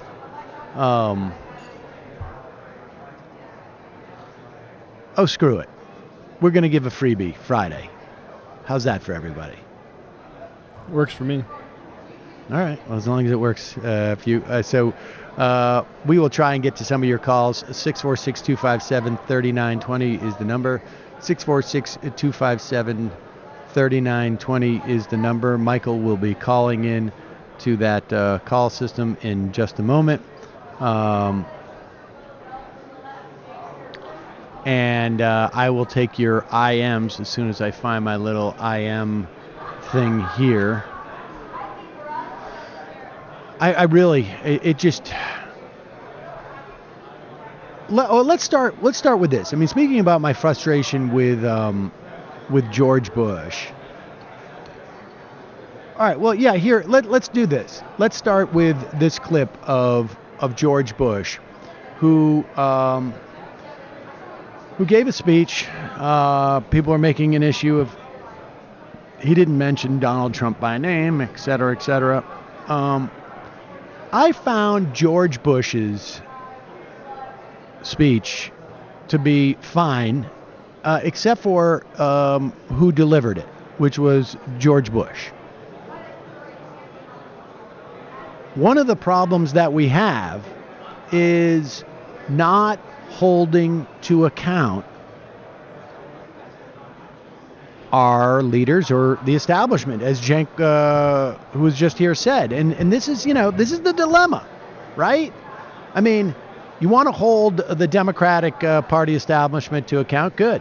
But if you can't hold to account the guy who lied this country into its worst foreign policy disaster ever, who cost the lives of hundreds of thousands of innocent Iraqis, this is Defense Department numbers.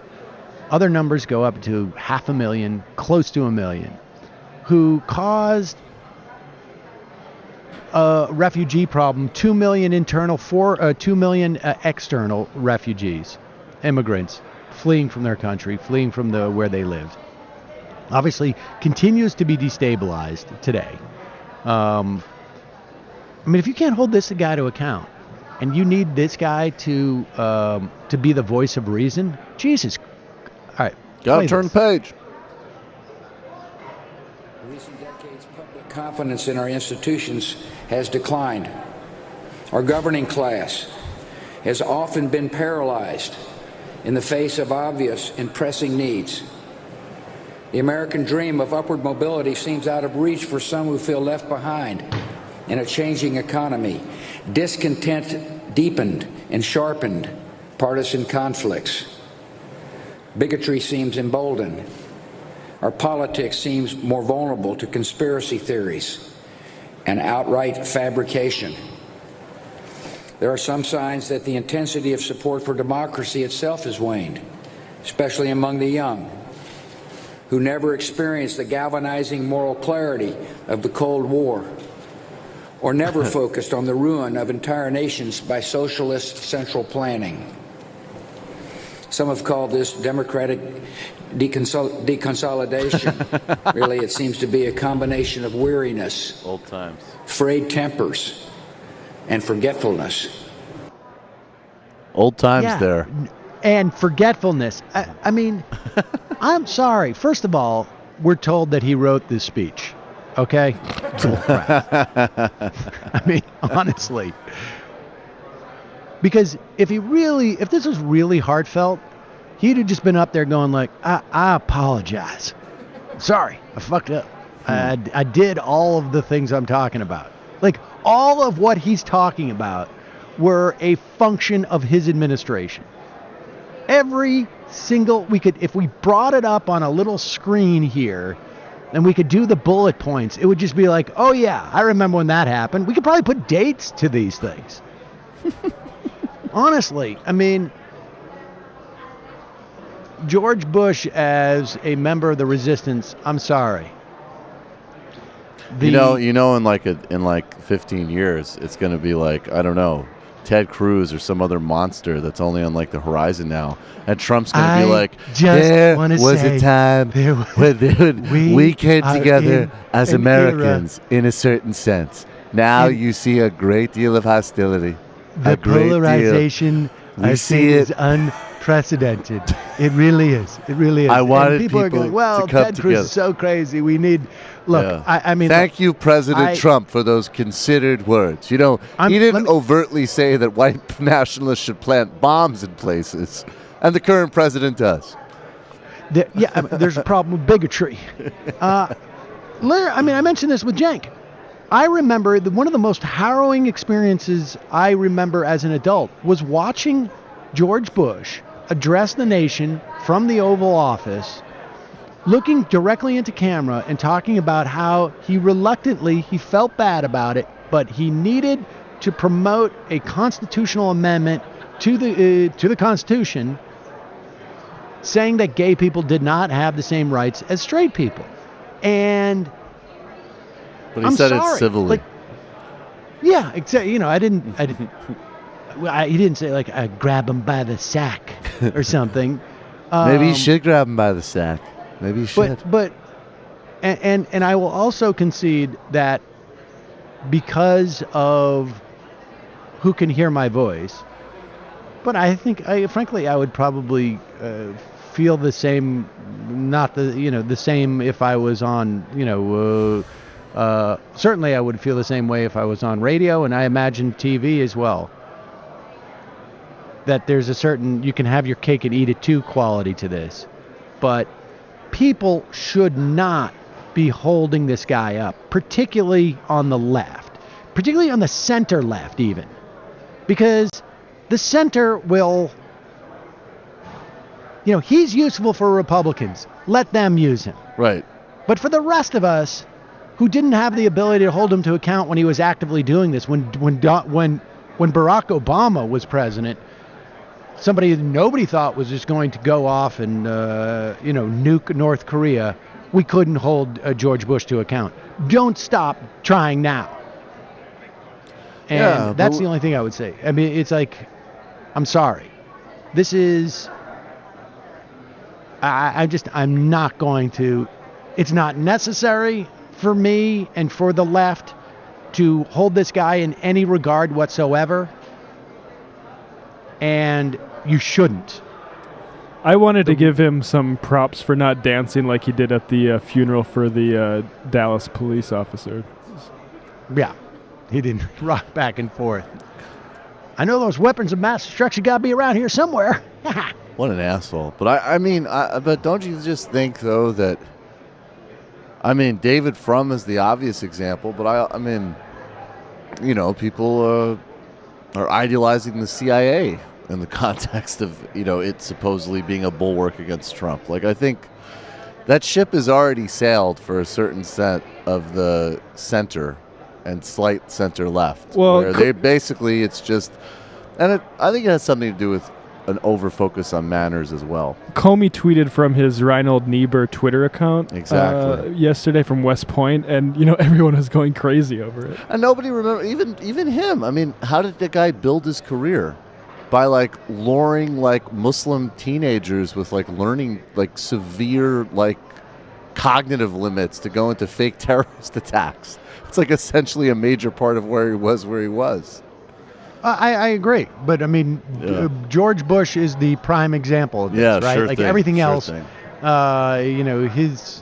Comey is a low-level apparatchik. People won't remember Jim Comey, in 10 years. I can assure you of that. Because people don't remember him from 10 years earlier, where, exactly. When he was they won't supposedly remember him. Right. He's a loser. Exactly. Loser. Guess who will be remembered? Guess who will be remembered? Not as tall as they say, too. Not as tall. Luther Strange was tall. He's a freak. But here's also something that aggravated me. So Barack Obama goes out and gives a speech, and I'm glad he's in Virginia, because it's important that Democrats take that Virginia governorship.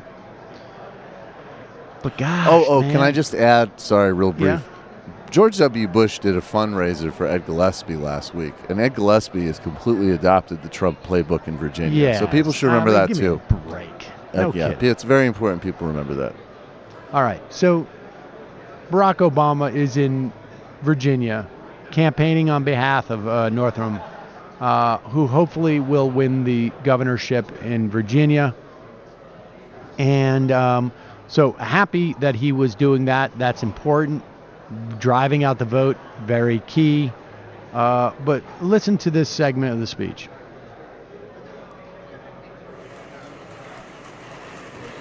I mean, You notice I haven't been commenting a lot on politics lately, but here's one thing I know.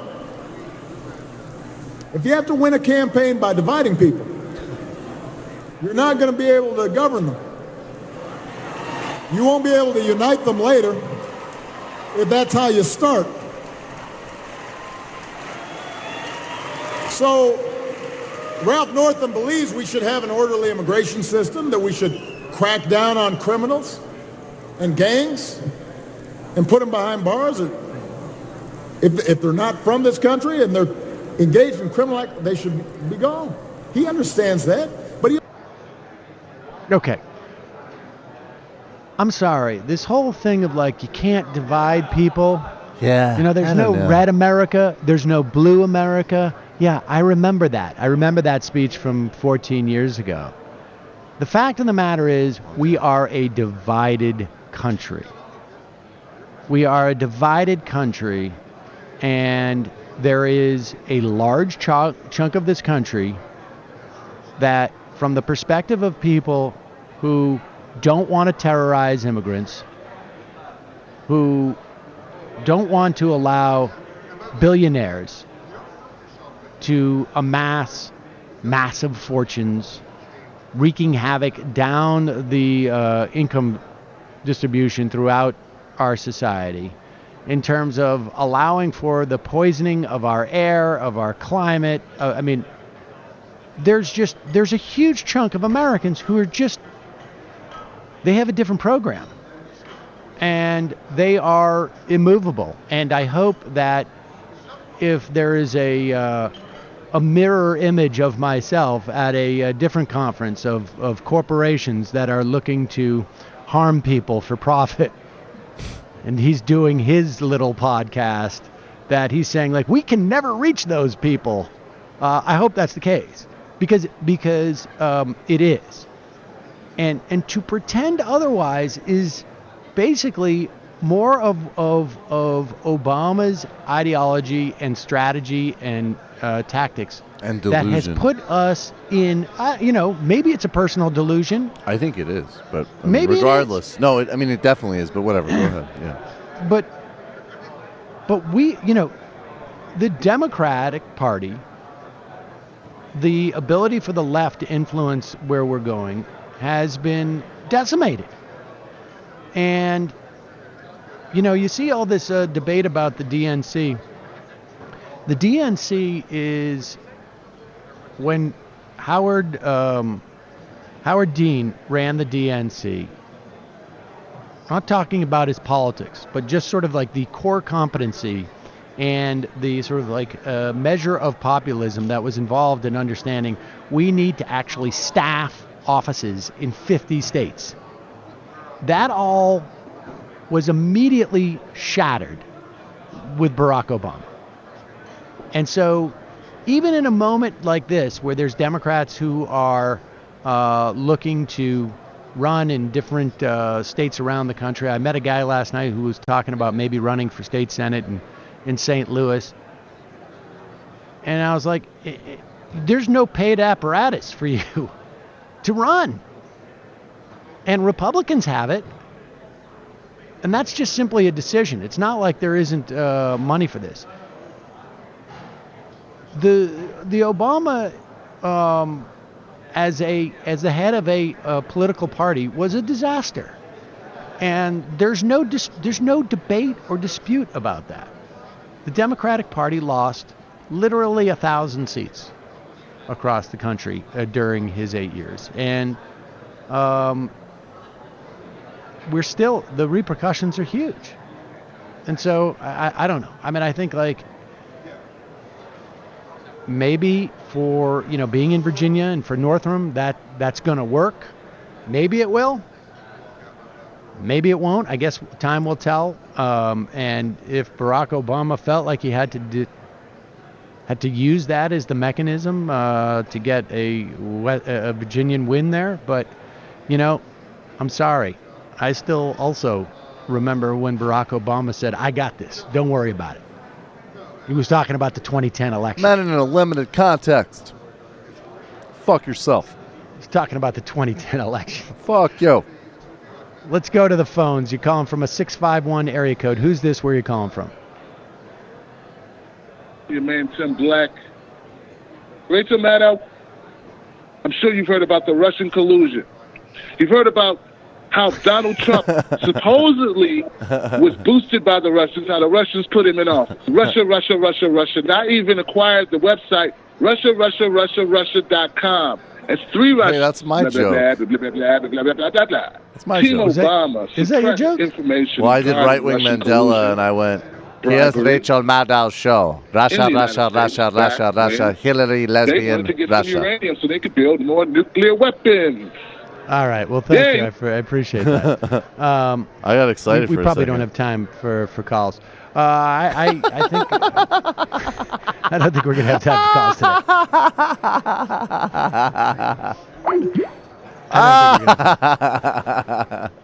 I'm sorry, folks. No calls today. Wow. Well, I just That's realized really what time. you guys have really been slacking on the calls.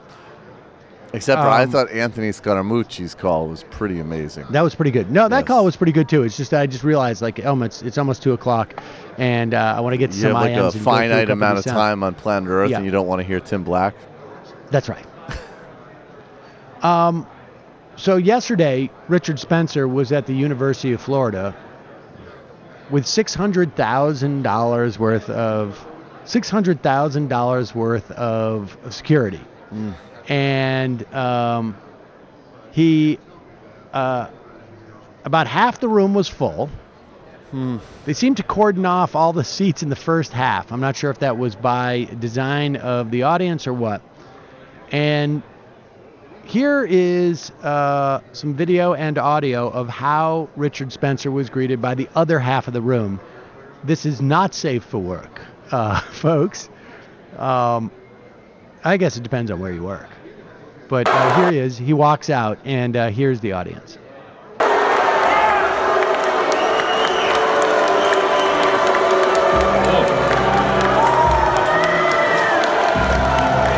Hello, everyone. Thanks for coming. Yes. This is great for you.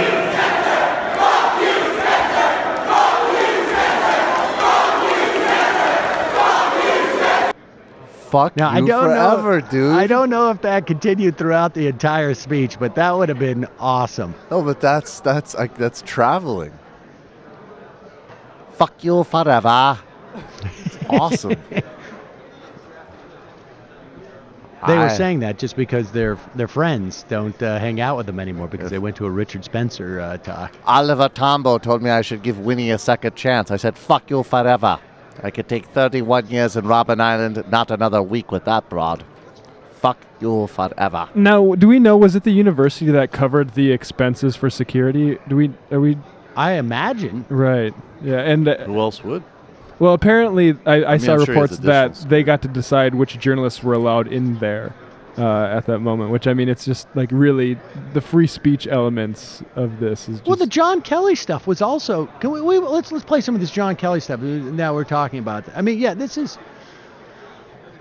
Yesterday was such a messed up day. It's just insane. So here's John Kelly also being praised, and I guess look, I have a limited perspective. I'm just coming back to the hotel room after trying to win some hands at blackjack, and I turn on MSNBC, and largely speaking, John Kelly was being like, he gave a really heartfelt, and he may have, but he also completely maligned a congresswoman who just happened to be a very close friend and mentor of the family and of the man who had been killed in Niger. And then he apparently went on to sort of like to claim that she was despicable at a speech or something, and now the reports are coming out that he was just lied about it or weird. I mean, this John Kelly thing is really strange. And then he's also getting praised for this little segment where he talks about where I guess ostensibly, in John Kelly's mind, he's really concerned about what's going on with Harvey Weinstein, not necessarily aware of who he might be working for. But even the way he expressed this is offensive. It was where he wanted to be, exactly where he wanted to be, with exactly the people he wanted to be with when his life was taken. That was the message. That was the message that was transmitted. It stuns me that a member of Congress would have listened in on that conversation. Absolutely stuns me. Yeah. And I thought at least that was sacred. Yeah, exactly. When I was a kid growing up, a lot of things were sacred in our country. Women were sacred and looked upon with great honor. That's obviously not the case anymore, as we see from recent cases. In a certain Life, sense. the dignity of life, is sacred. That's gone. Religion, that seems to be gone as well. Yeah. Gold Star families, I think that left in the convention over the summer. Pause it for a second. Pause it for a second. Right. Okay, let's go down the line here. Women were sacred. Grab her by the pussy. Now let's honestly, all right. The low hanging fruit Yes, here is, okay. hey, your boss is a total scumbag to women, and he's 77 or 70 or however old he is. You want to go historical on this? I don't know what day you think, back when he was in his 30s, Trump was really, really treated women as sacred. I used to read Gloria Steinem before syphilis rattled my brain. That's the low-hanging fruit. But let's be clear. This type of assault and sexual harassment of women was going on back then. It's just that women didn't say anything about it. They didn't have the ability to expose it. But we It's did not like it in there's an some honorable new- way. You would buy her chowder after you assaulted her, and the norms are just disappearing. I mean, and then just sort of this so then the idea that even if Kelly was right and women were supposedly sacred, what does that mean? We used to take women, we would actually dip them, we would dip them in amber, and we will put them on the shelf. Black And people no used to be magical figures that appeared in the Green Mile and dispensed favors and taught unsure young athletes how to do golf and whatnot. But now we don't take them seriously, and they don't respect the cops. It used to be sacred. He went on to say that dignity of life used to be sacred. What does that mean? Is he talking about abortion? Abortion used to be illegal? We used to wipe those yellow-faced friggin' Viet Cong off the face of the earth with napalm to make life safe for human life. Yeah, as an example. Totally respected the dignity of life. Remember when we killed all those Iraqi civilians? Do you remember how George W. Bush, in a super friggin' sacred and honorable fashion, lied about WMDs and nobody believed those queer Swede inspectors about it? And then we killed hundreds of thousands of fucking Iraqis all over the place. And they're what's he not going to be in talking about? ISIS. They're dead. What's he talking about? The sacredness of religion.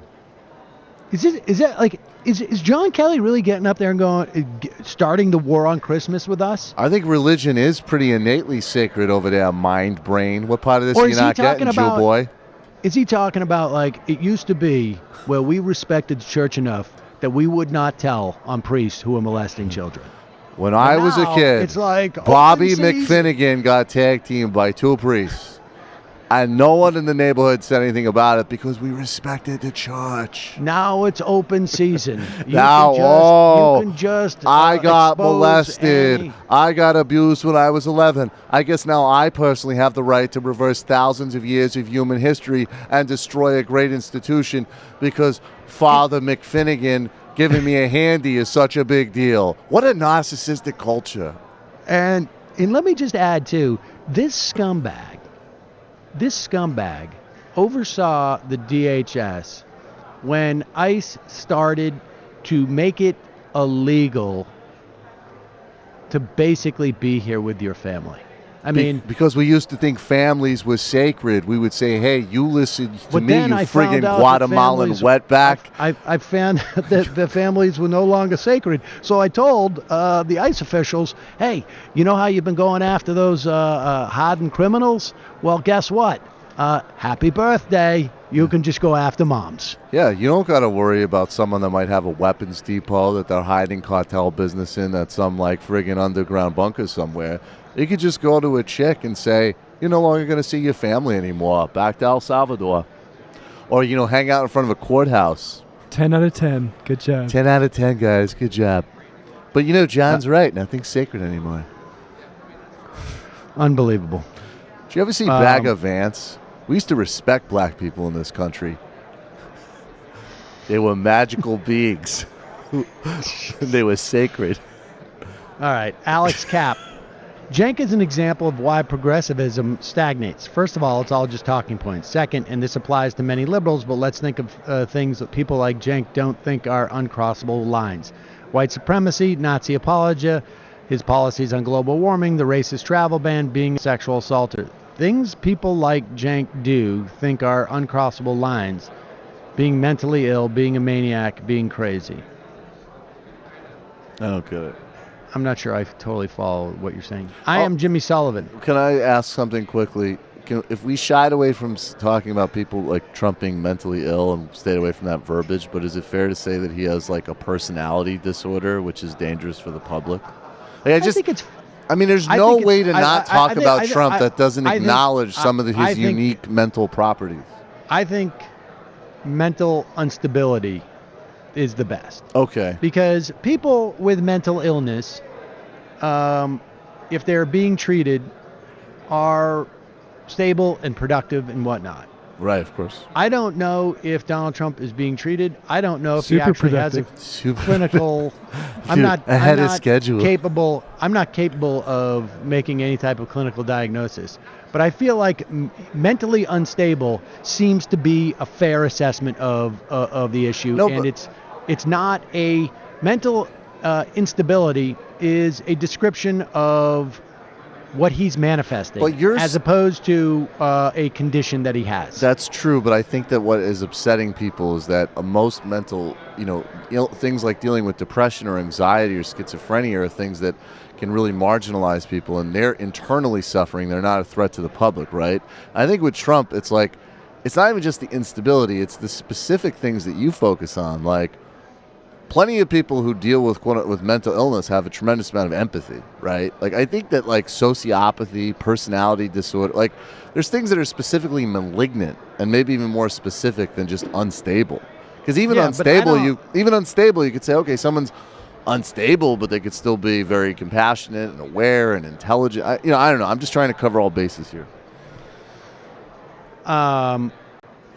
Nuclear Negroid.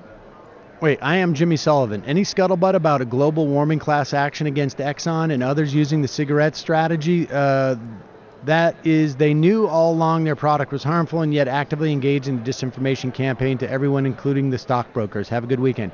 I have not come across anybody who's working that angle, but that would actually be a good question. I got to talk to Pap about that. Maybe see if there's anybody around doing something like that. Sam, Nuclear Negroid.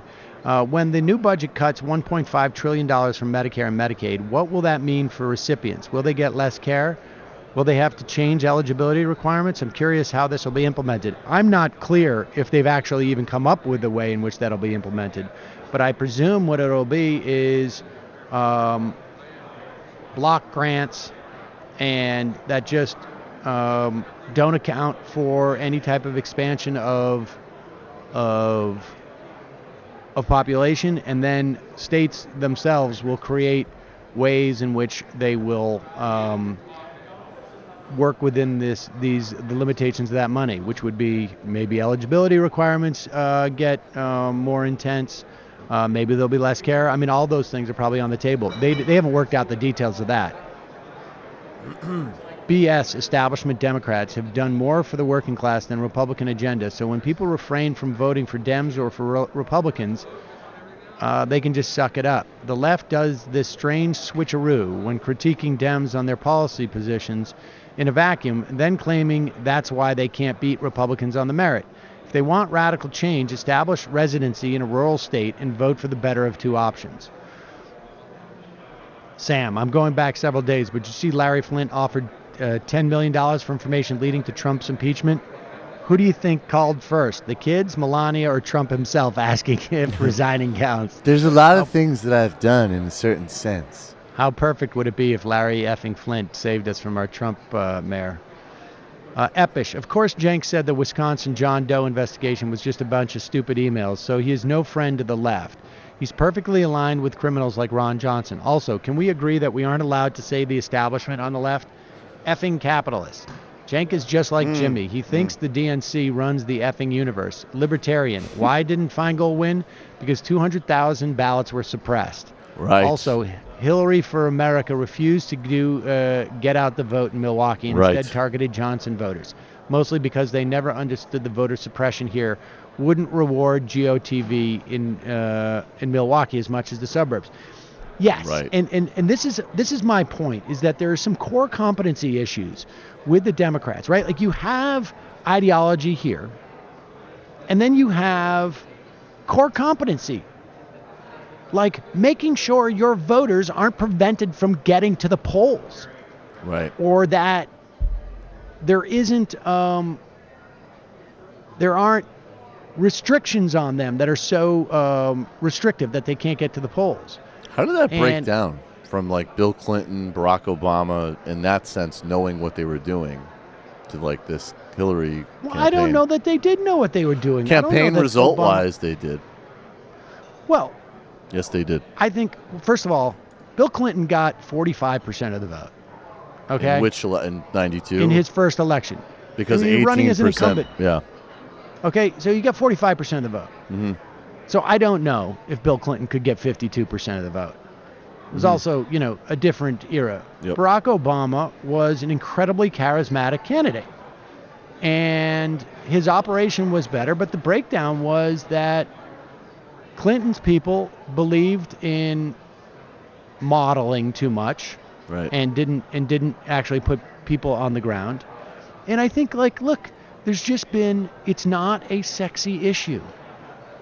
Of voter suppression, and I will say, to our credit, to the extent that it means anything, which is nothing, I don't know if there's another show in any medium, any format, anywhere, who had Ari Berman on to discuss what was happening with voter suppression since the Supreme Court gutted the VRA. Probably before then, even, and it didn't get any attention. Didn't get any attention from the National Democrats. It didn't get any attention because there was an overconfidence about these states, right? That was also manifested in the lack of campaigning there.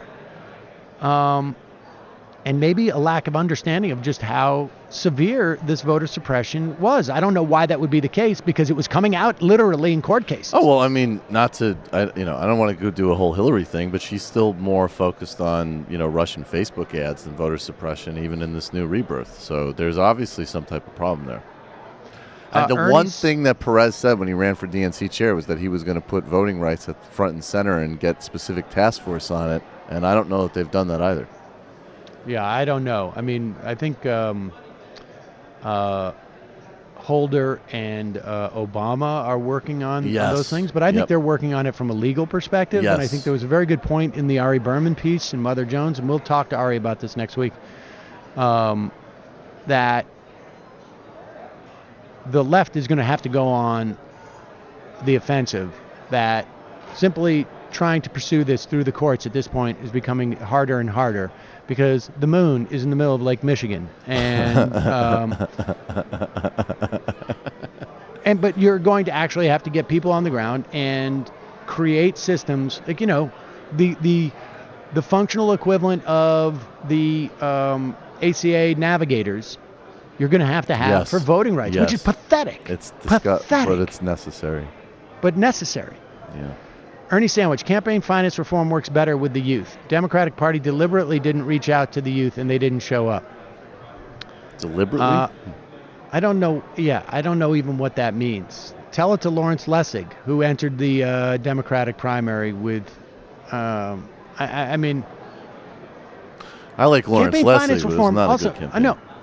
Well, I understand, but his whole issue was campaign finance reform. And I understand. I just think, process stuff works better with the youth, maybe. I don't think that's true at all. Look at who the youth responded to. They responded to serious material appeals. I mean... Obamacare didn't go far enough. It didn't do enough. People weren't satisfied. Obamacare with an affordable public option might have helped Clinton win. Mike Pence, though, will be an effective right-wing, possibly fascist president. Like, here's the problem with the analysis that you're making. Okay? Is the Republican Party didn't promote any of these values. And so there has to be a more nuanced look at this. You might be able to just retain those Obama voters. Maybe you wouldn't be able to. That's really, ultimately the real question. You can get a certain amount of people who aren't voting, but that's a very difficult thing to do, and I don't think it's just necessarily out of disgust, but I don't know. Mike Pence, though, will be an effective right-wing, possibly fascist president. He's right in line to gain power, and his calming personality hides his religious extremism and complete horribleness. The only thing I can tell you is in Indiana, he was a very unpopular governor. If he did not get selected as VP, his career was over. And I would not only that, if he wasn't so unbelievably unpopular, I bet he would have turned it down. Chris Burdick, I am very interested in hearing some of Russ Feinberg's policies. Sorry, I had a brain fart. New Human. Cenk needs to believe this Bush reasoning that it's not harmful to selectively give platform to otherwise problematic figures because of TYT's crapshoot repertoire. Rubin, Dorr, Tracy, etc. I think even Ron Paul appearing on one of their promos in 2017. Oh, no. Seb Gore, Matt, I see you chugging Budweiser when the cat's away. Denver Dave, can we get a jetpack engage from Sam today in celebration of George W.'s stammering speechifying? Hey, remember me? Jetpack, engage. There you go. I think that's even before your time, Michael. Oh, that's well before my time. That's I have no idea America, what that means. Right? When we first launched the show, one of the benefits we would give out is that I had a George W. Bush doll in front of a podium, and in the waning days of Break Room Live, I did this thing where Bush was pardoning everybody as he was going out. So each day it would be a different pardon. And he would go, I'm going to give a pardon to climate change. Climate change, you're forgiven. And then he would just say jetpack engage and fly off the screen. I love how measured Cenk is when he talks to Sam. If he were like this on a show, I'd still be a TYT member instead of Majority Report only. I thought that what Russ Feingold did by not dressing up as Elvis was terrible.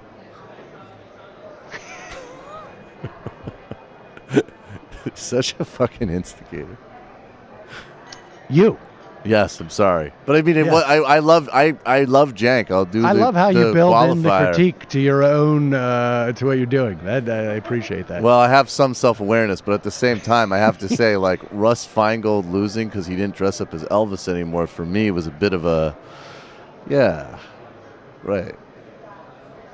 Well, I mean, here's the point. Here's the point. You can't make an argument that it's policy-based and then say that the problem is the policy-based. And I'm not taking an opinion on this. I'm just making an assessment of an argument. I mean, I think it's quite clearly both. The argument is that people were tired of the establishment and don't want the corruption, and then say, well, the reason why the most demonstrably anti-corruption candidate in the country, maybe in the that's Senate. a really good point. It's not just that Feingold was progressive. Like, Feingold is way more, I would say, than me or you, much more interested in those sort of, like, good government, procedurally kind of thing. Like, absolutely, totally focused on that sort of thing. Like, totally known for that. That was his core brand proposition. His core brand proposition. And then say, well, the reason why he lost was because he wasn't performative enough. But don't you? I mean, I think the thing is, it's like, it's both. Like, I thought, and I agree with you now, it's sort of outlived its usefulness, but like, Bernie would have won was an affirmative statement about policy, but it's also true that Joe Biden would have won. But for my purposes, it's irrelevant to say Joe Biden would have won, because that's not the point I want to drive forward. But both statements are true, in my estimation. And I think there needs to be actually an infrastructure. There needs to be some measure of competency. And for whatever reason, and Cenk and I actually had this argument at dinner last night. It wasn't an argument, but I was just saying, like, look, in any large enterprise, because TYT is now a large enterprise, and the Majority Report is not, but I'm like, you have legacy hires there. You have people that you continue to go to even though they are subpar for whatever reason. Did you slide a list of names across the table at him after you said that? I said, you know who they are, and I'm not going to point them out. You just slide a list. I kept doing this. I'm like,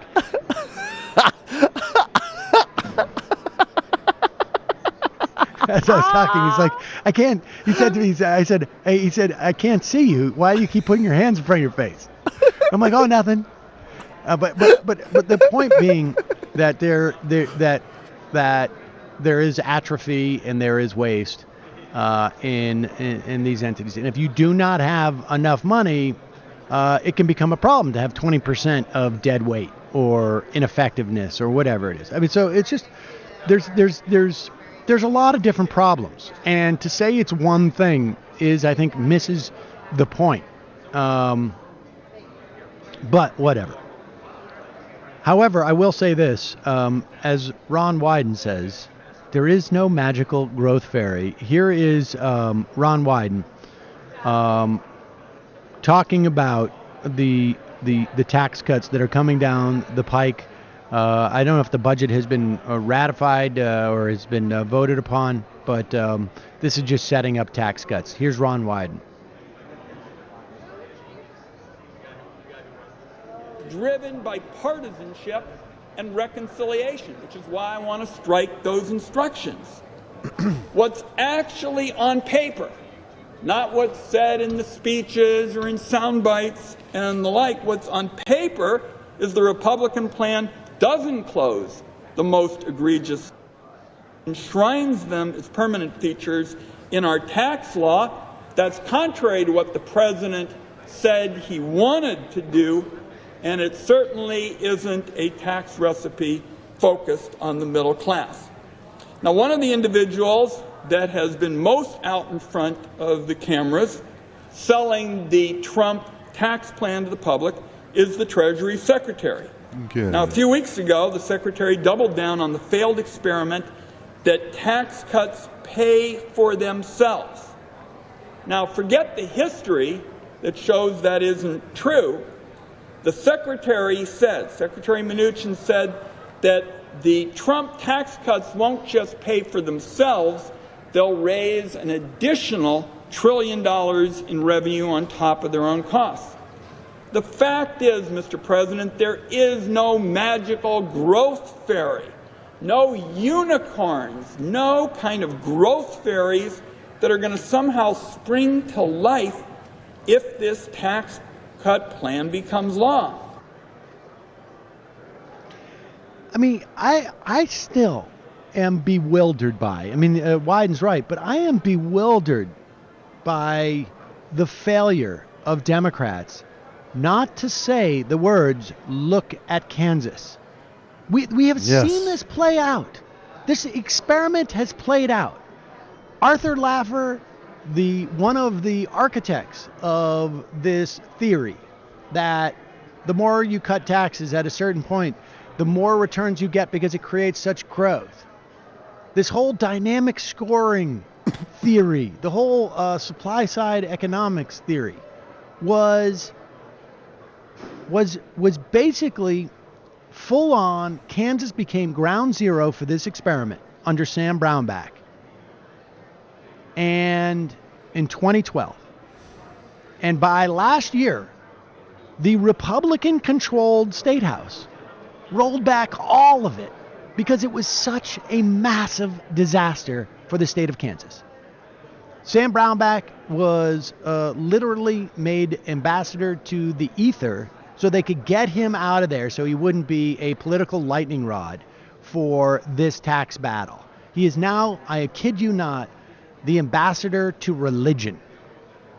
Yep. I don't know where he's stationed. It's a big league Put portfolio. him up in space. He's in the religion. But this was such a disaster. There.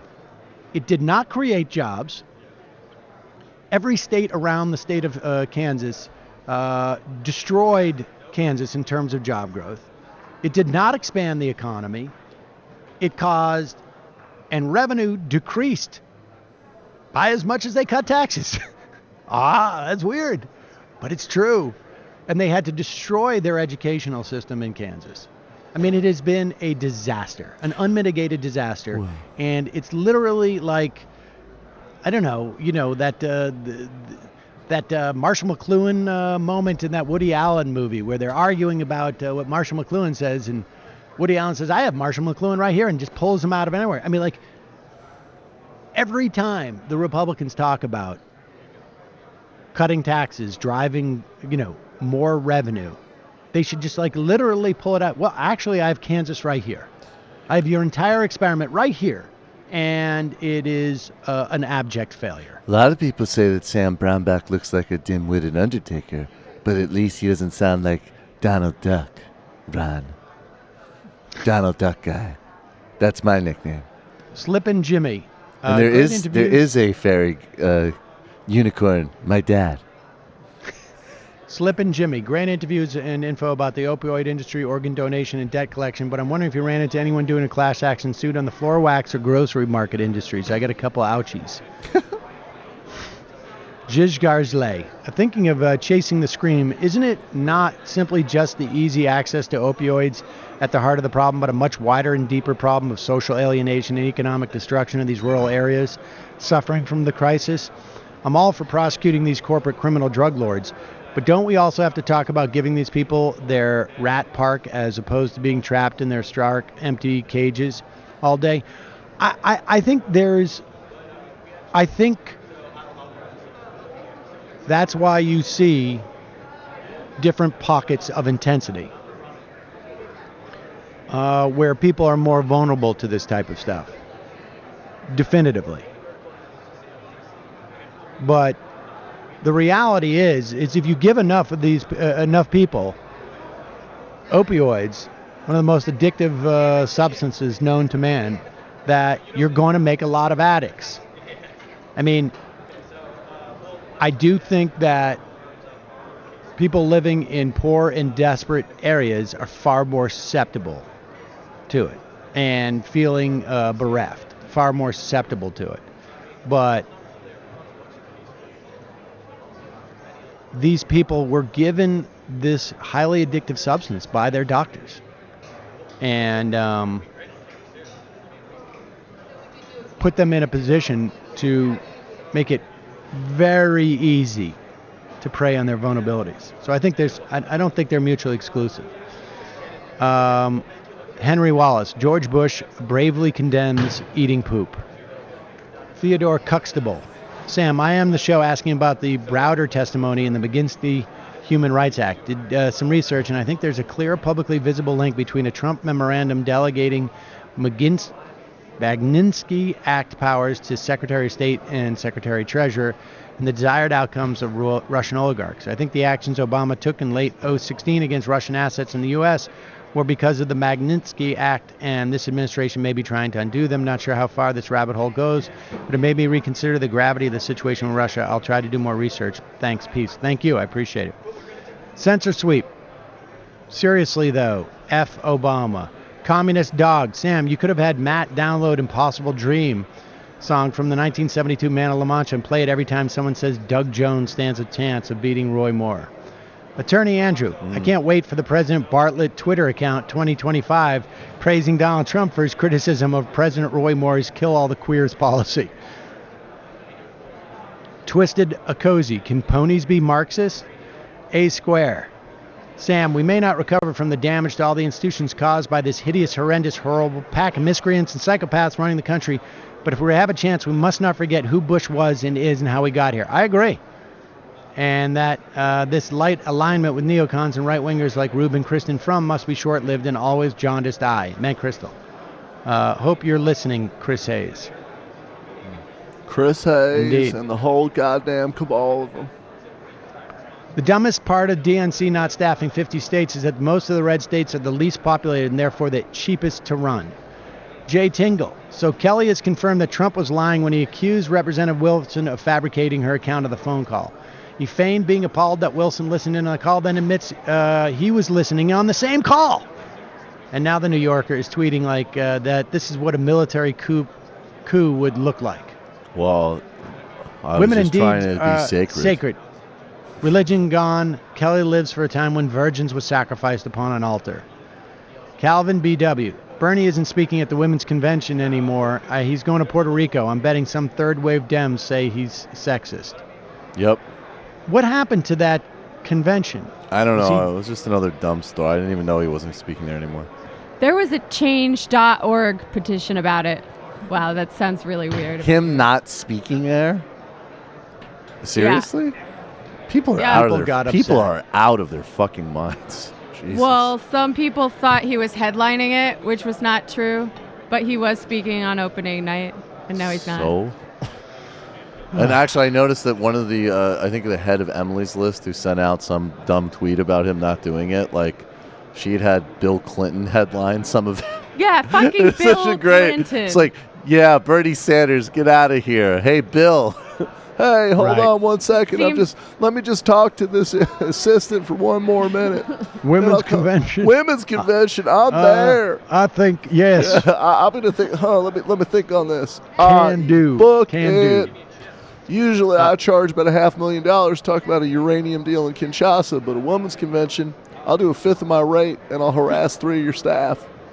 Umar Shami. Michael's response that Denmark may be doing really well with capitalism, but it comes at the price of third world exploitation was excellent. But can you envision a global system devoid of capitalism with a higher global well-being than currently exists and the type of rapid, high-tech progress necessary to protect humanity from the myriad of ways nature tries to kill us, asteroid impacts, etc.?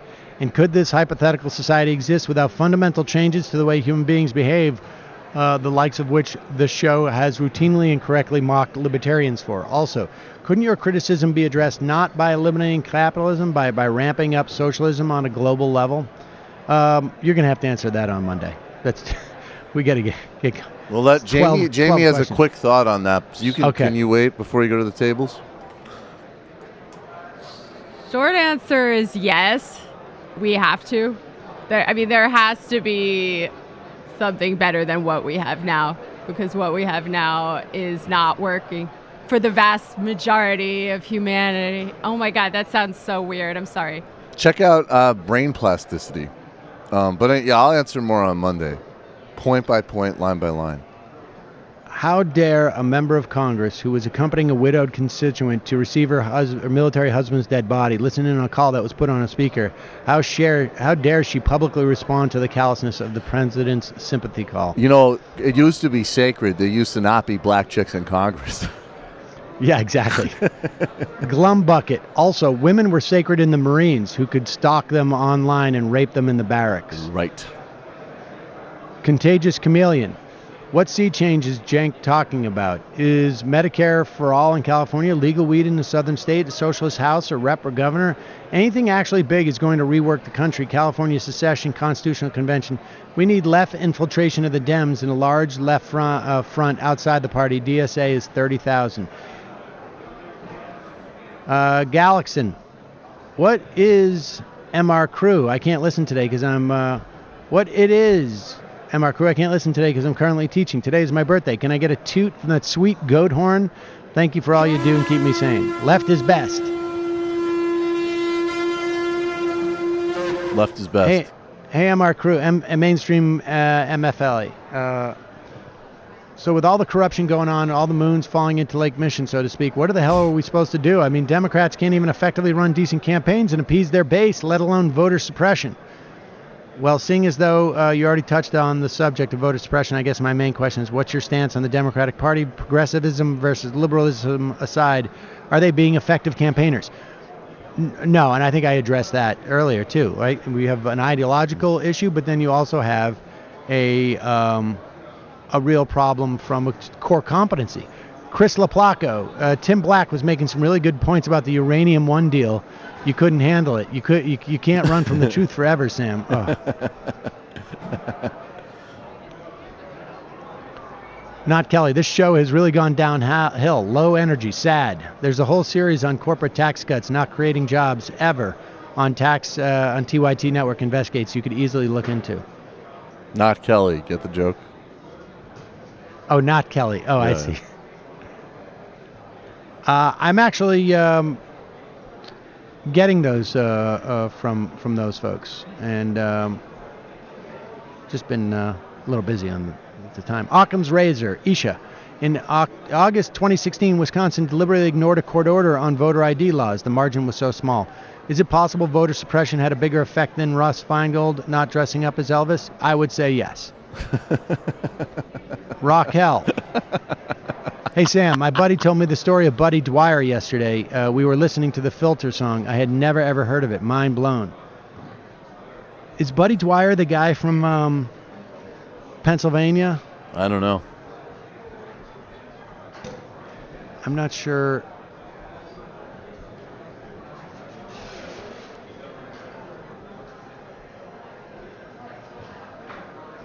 Yes. He's the guy who committed suicide at the press conference. What? I've told you about that. Oh. That was like a big videotape that was going around when I was back in the day. Horrible story. That's really just depressing. Horrible. Oh, yeah. Hugo Ball. Hi, guys. I would love to hear your blackjack techniques. I'm in San Francisco, afraid that many well-meaning rich folks could be called on a bank to roll left pushback. The Kochs and Mercers are fairly dubious groups of Antifa Proud Boys meetups set up in the Mission with no problem. I can't make that out. I'm sorry. I am a Kelly. Religion used to be sacred. Then Governor Brownback showed up. Our prophet laugher, Puba, has been blasphemed. Newberman.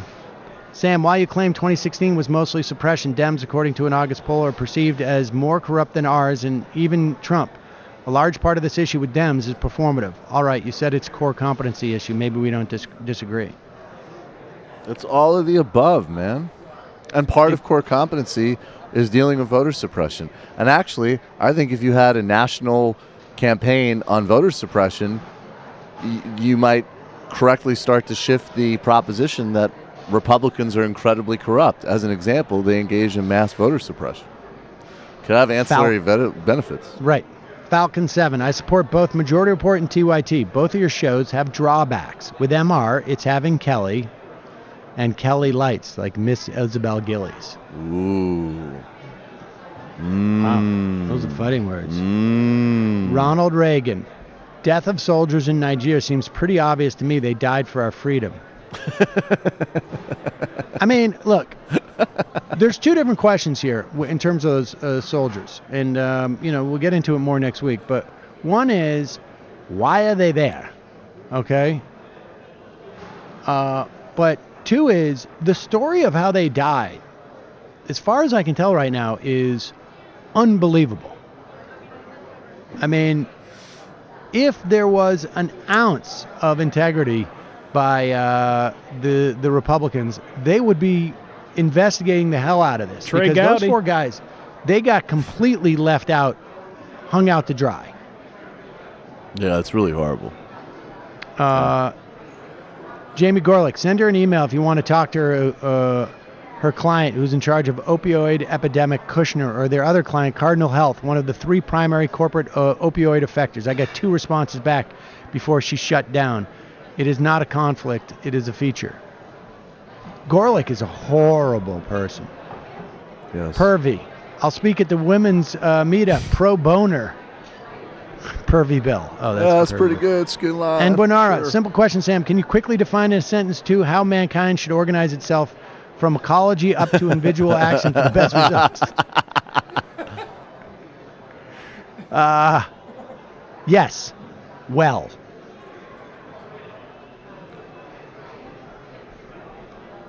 Snow White Peach. DNC coup against Ellison. I don't know. They didn't need to bring him in the first place, but any good apples at the casino buffet? All right, folks. That's it for me. We'll be back on Monday. Have a great weekend. Don't forget, you can support the show by becoming a member at jointhemajority.report.com. Until then, bye-bye. It might take all the strength I got to get to where I want, but I know somehow I'm gonna get there. I wasn't looking when I just got caught between the truth and the light bar, but finding out won't make me feel any better.